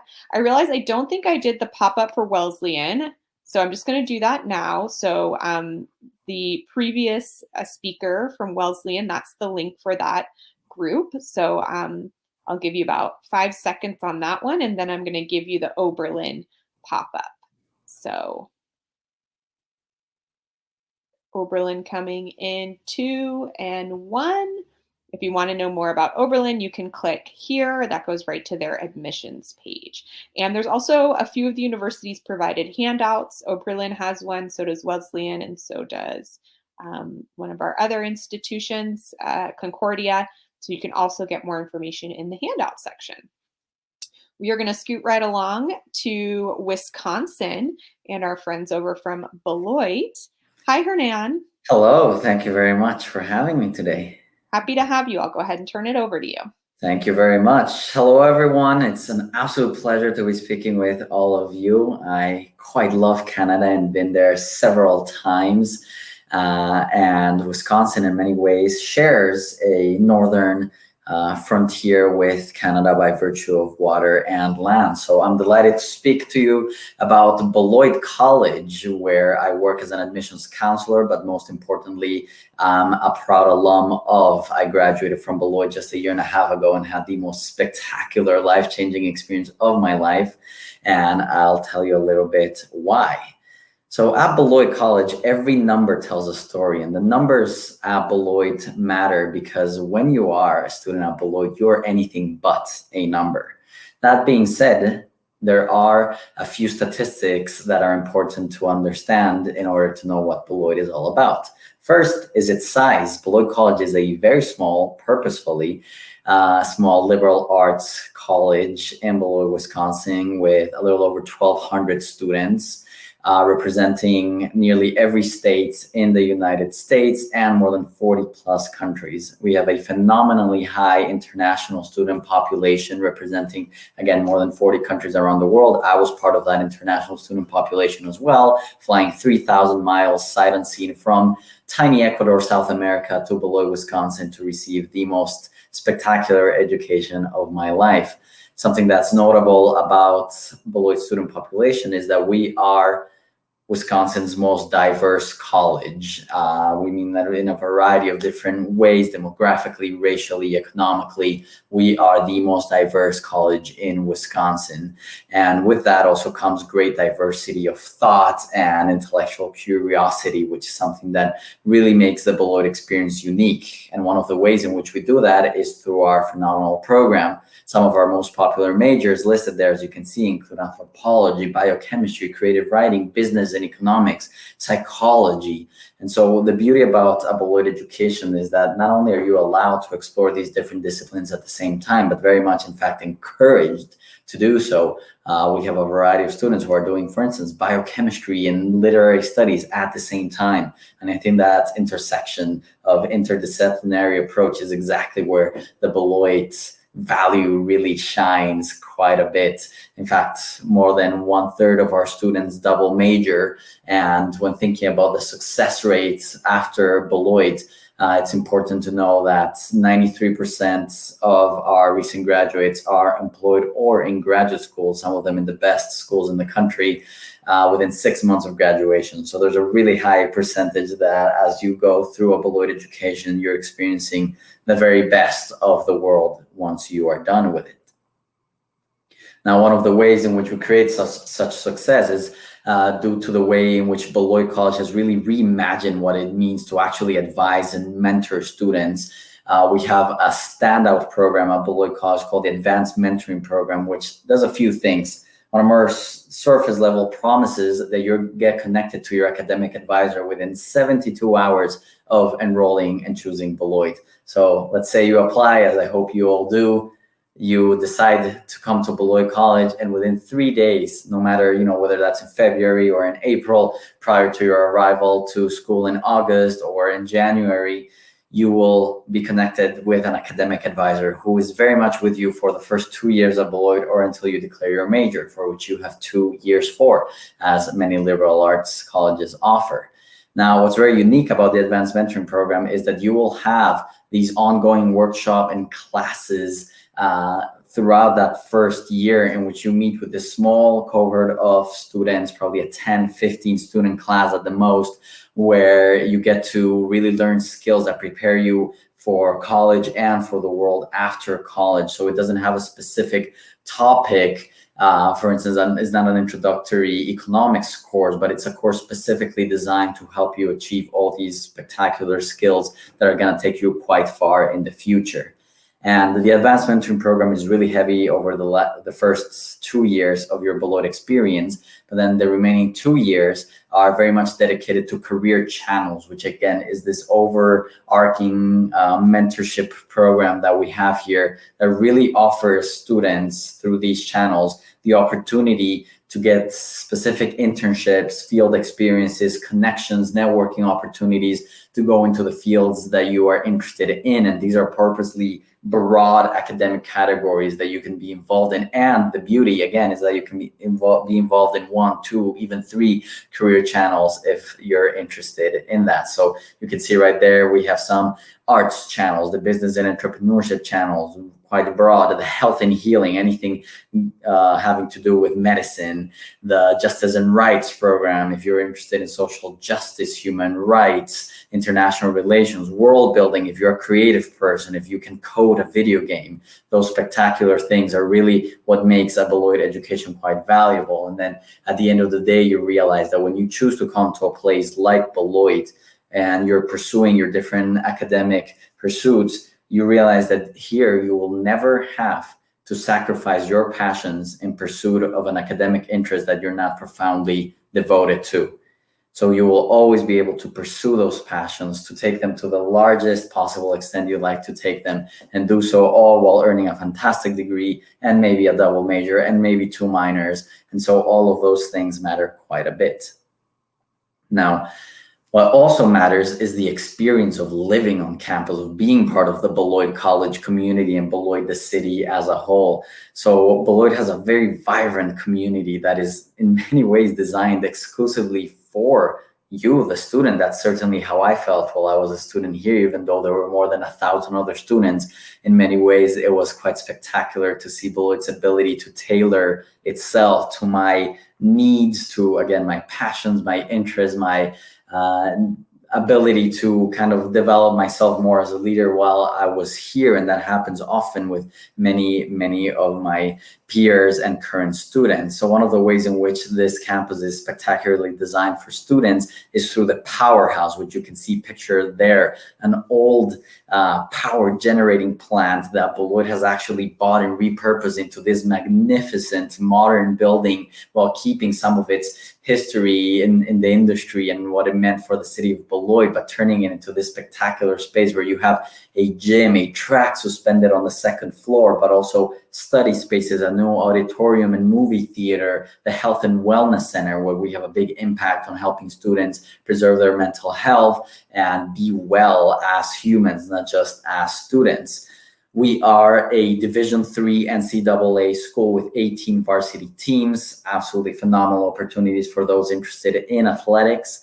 We have something quite unique to Beloit, which is called special interest housing, where there are these specific houses where a group of people sharing either an identity or an interest live together in a house, where they also gather as a club and organization that is completely student run within the college.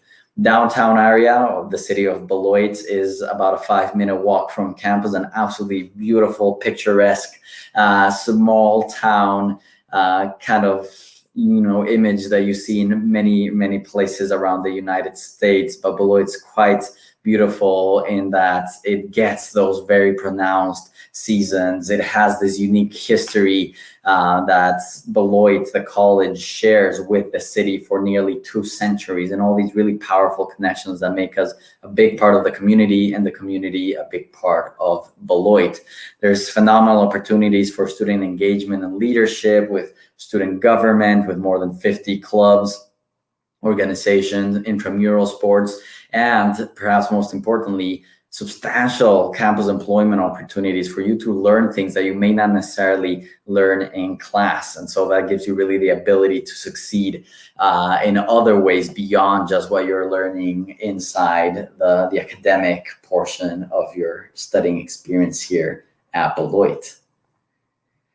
Now, last year, it's been almost exactly a year now, has been quite a challenge. It's been definitely a difficult time for many of us, but Beloit is not the kind of institution that just steps back and sees the world just happen. We actually are in the business of changing the world and amplifying the human potential of every single student. And so what we've done this last year is truly turn the challenge that last year has been into a marvelous opportunity, which has garnered us quite a bit of attention in the best possible way, as we've just been selected by the US News and World Report as the #5 most innovative college in the country. And if you think about a school earning that type of award and ranking, you can imagine what it can do to you as a person and how much innovation it can imbue within the curriculum that you will pursue here. And so 2 of the pillars in which we've become one of the most innovative college in the country is through the Beloit Action Plan, which is a set of academic, personal, and financial support systems in response to COVID that have really helped our current students and our future students make the good choice that is Beloit College. And secondly, due to our updated statement of culture, which is very much a shared experience that students build for students by students, and it has made COVID in many ways a very bearable circumstance here on campus because students have been able to have as normal a life as possible while keeping social distance, while wearing masks and being smart about how they go on with their daily lives. But in that sense, Beloit always finds a way, whether it's through student leadership, through an administration that is committed to providing the best possible educational experience for students, is all about what Beloit really is. Now, a few admissions facts which are important as you're considering colleges and want to start applying for them. Beloit has what's called a holistic review of its application. Yes, we take the common application and our own Beloit College institutional application. Either or works well. But what holistic review really means is that you really are much more than just your GPA or a single test score. At Beloit, we put a big emphasis on your essay, on what your letter of recommendation says about you, and what your extracurricular activities reflect. And so all of these things matter just as much as your GPA, which on average, Beloit applicants who get here have an average of a 3.4 GPA. And we are a moderately selective college with a 58-60% acceptance rate. Something quite phenomenal about Beloit is that 99% of students receive financial aid. Yes, that includes international students as well. And these are significant financial aid packages. Beloit College's sticker price, being a private institution in the United States, can sometimes be a bit scary, but the truth is that Beloit offers absolutely sensational financial aid. And recently we're also named #2 by a popular website, lend.edu, as the #2 best college for financial aid in the United States. And again, this applies for international students as well. So really, really great opportunities for you to actually consider Beloit as a really affordable and phenomenal institution for you. We are test optional, which is quite fantastic. We have been test optional for many years. It's not just something new that we've done this year. And so it's something that if it's holding you back for any reason, it shouldn't. Neither should an application fee, because we don't have any. And so consider very much applying to Beloit, seeing what a life-changing opportunity it can be. Beloit belongs to a book called The Colleges That Change Lives. And as cliched as it may be for me to say so, it definitely did mine for better and for always. So I invite you to do the same.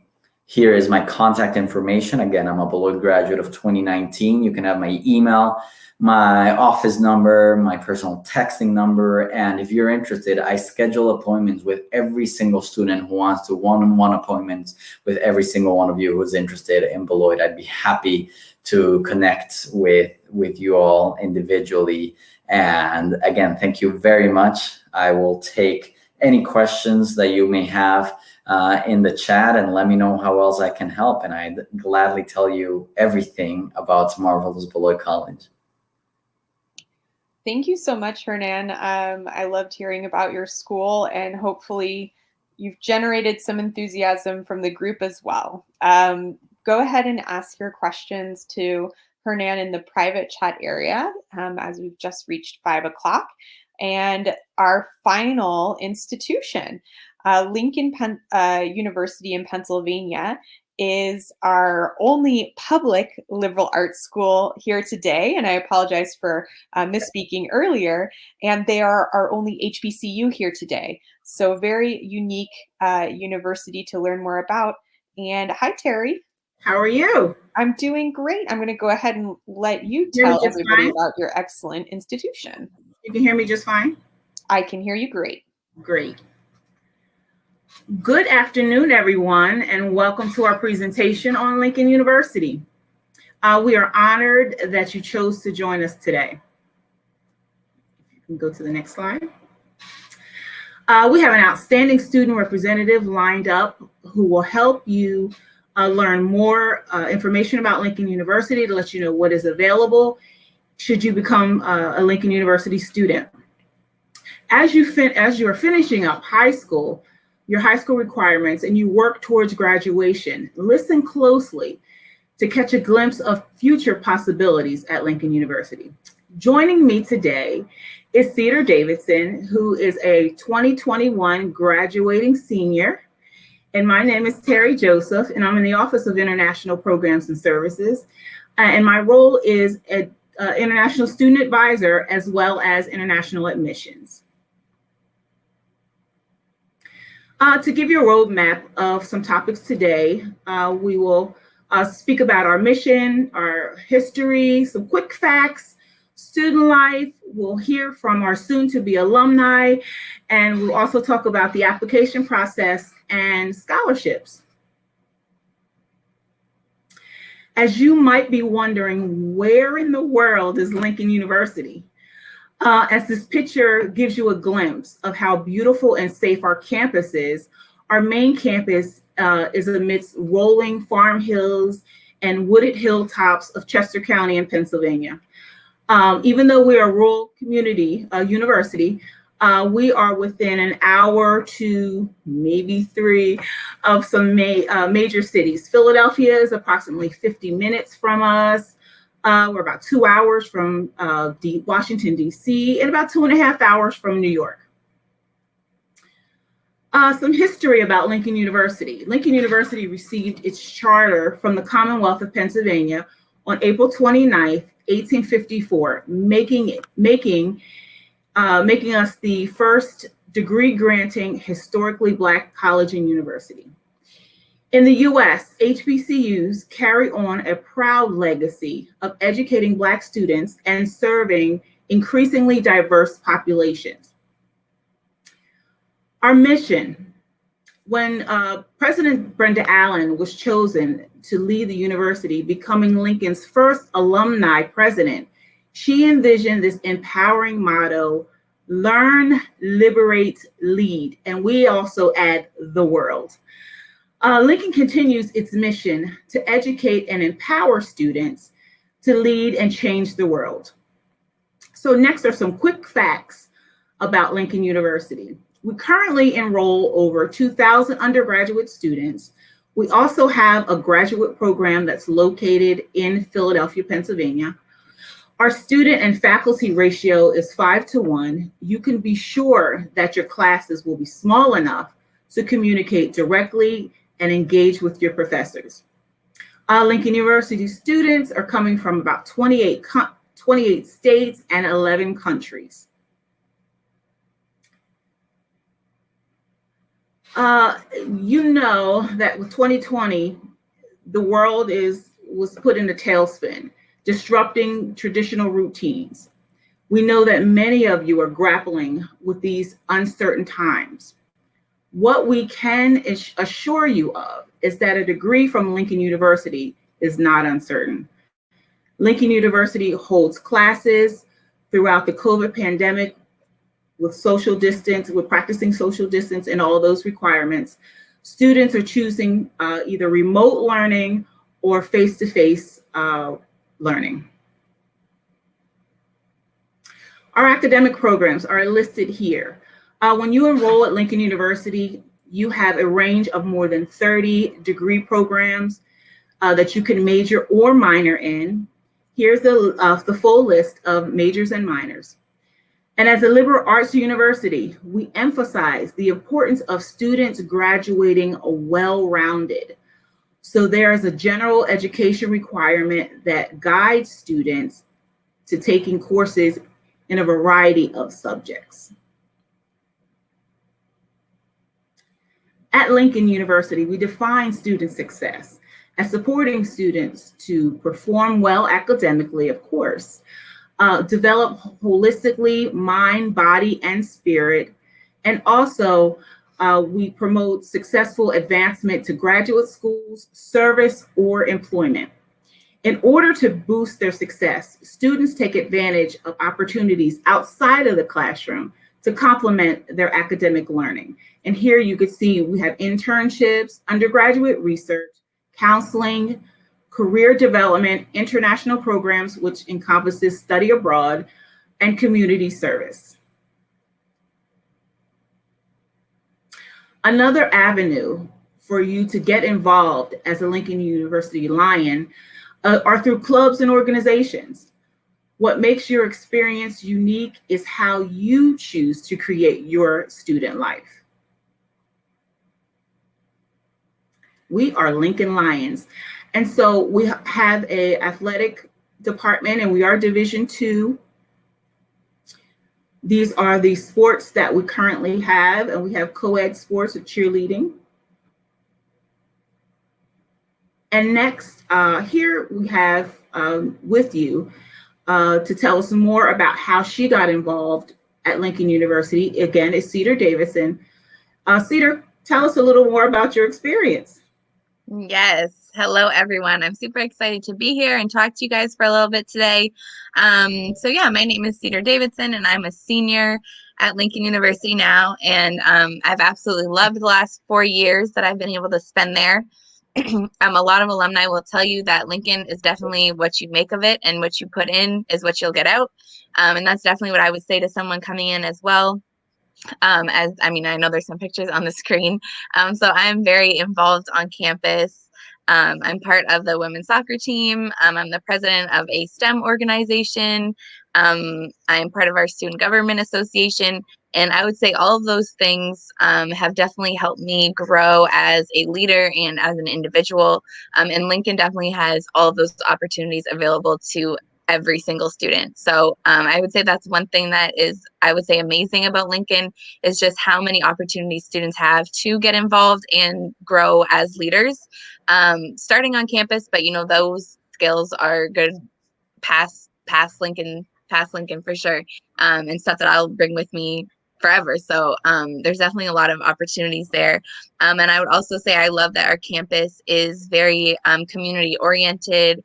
You get to know everyone, and there is so much that happens on campus that really brings the student body together. And as I mentioned, it's very family oriented. So Lincoln has given me a lot, and I'm so thankful to have gone there. I'm from Richmond Hill, Ontario. So nice to see you all from Canada.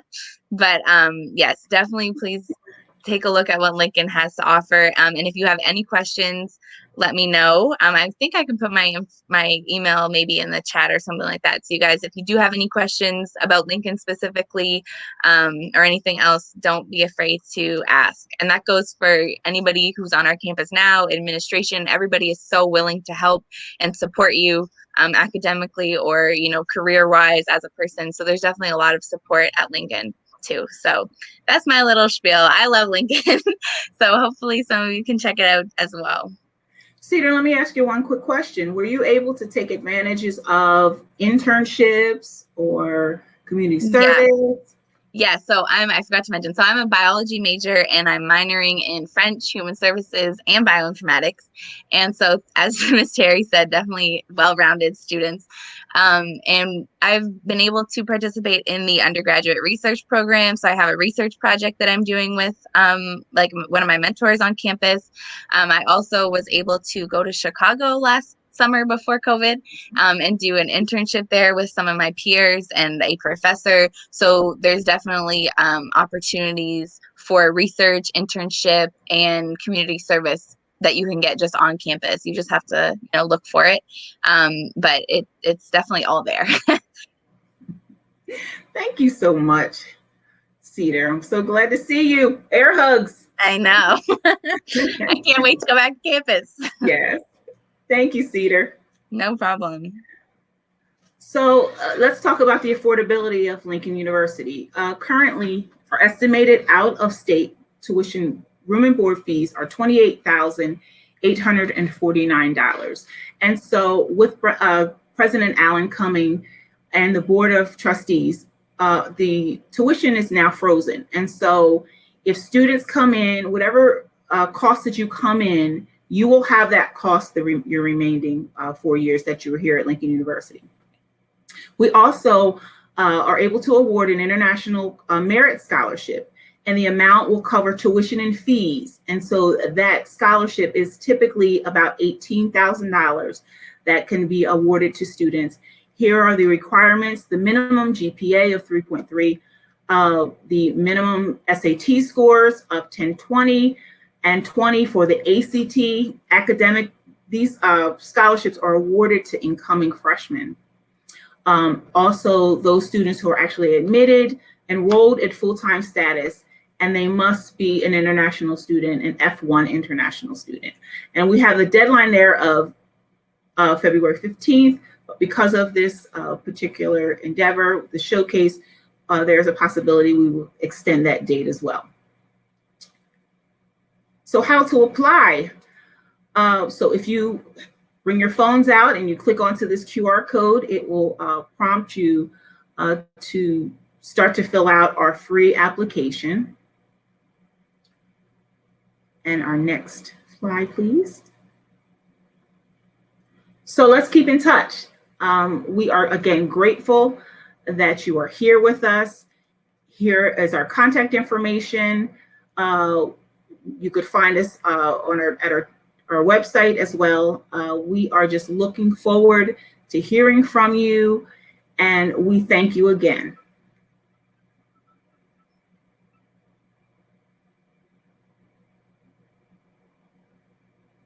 If you have any questions, you want to put them in the chat, a private chat, or if not, Cedar, were you able to put your email or? I'm not sure how to do that. I see one chat here. Is that possible, Jenika? Yeah, go ahead. In the public chat, you can just type it right in there. Okay. And then, of course, anybody who signs up to receive information from Lincoln, perhaps Terry could also share your information that way. So, Cedar, were you a recruited soccer athlete then? Yes, I was. I talked to the soccer coach, and yeah, Lincoln was a really good fit for me. So I came as a recruit. And how did you find out about Lincoln? Did you reach out to them first? Did they find you? Like, how did that recruitment process go? Yeah, so I was part of a website or as a recruitment kind of a profile website called NCSA. And so that's where you could put your, your recruit information and a video of you playing and transcript and stuff like that, and coaches can see it.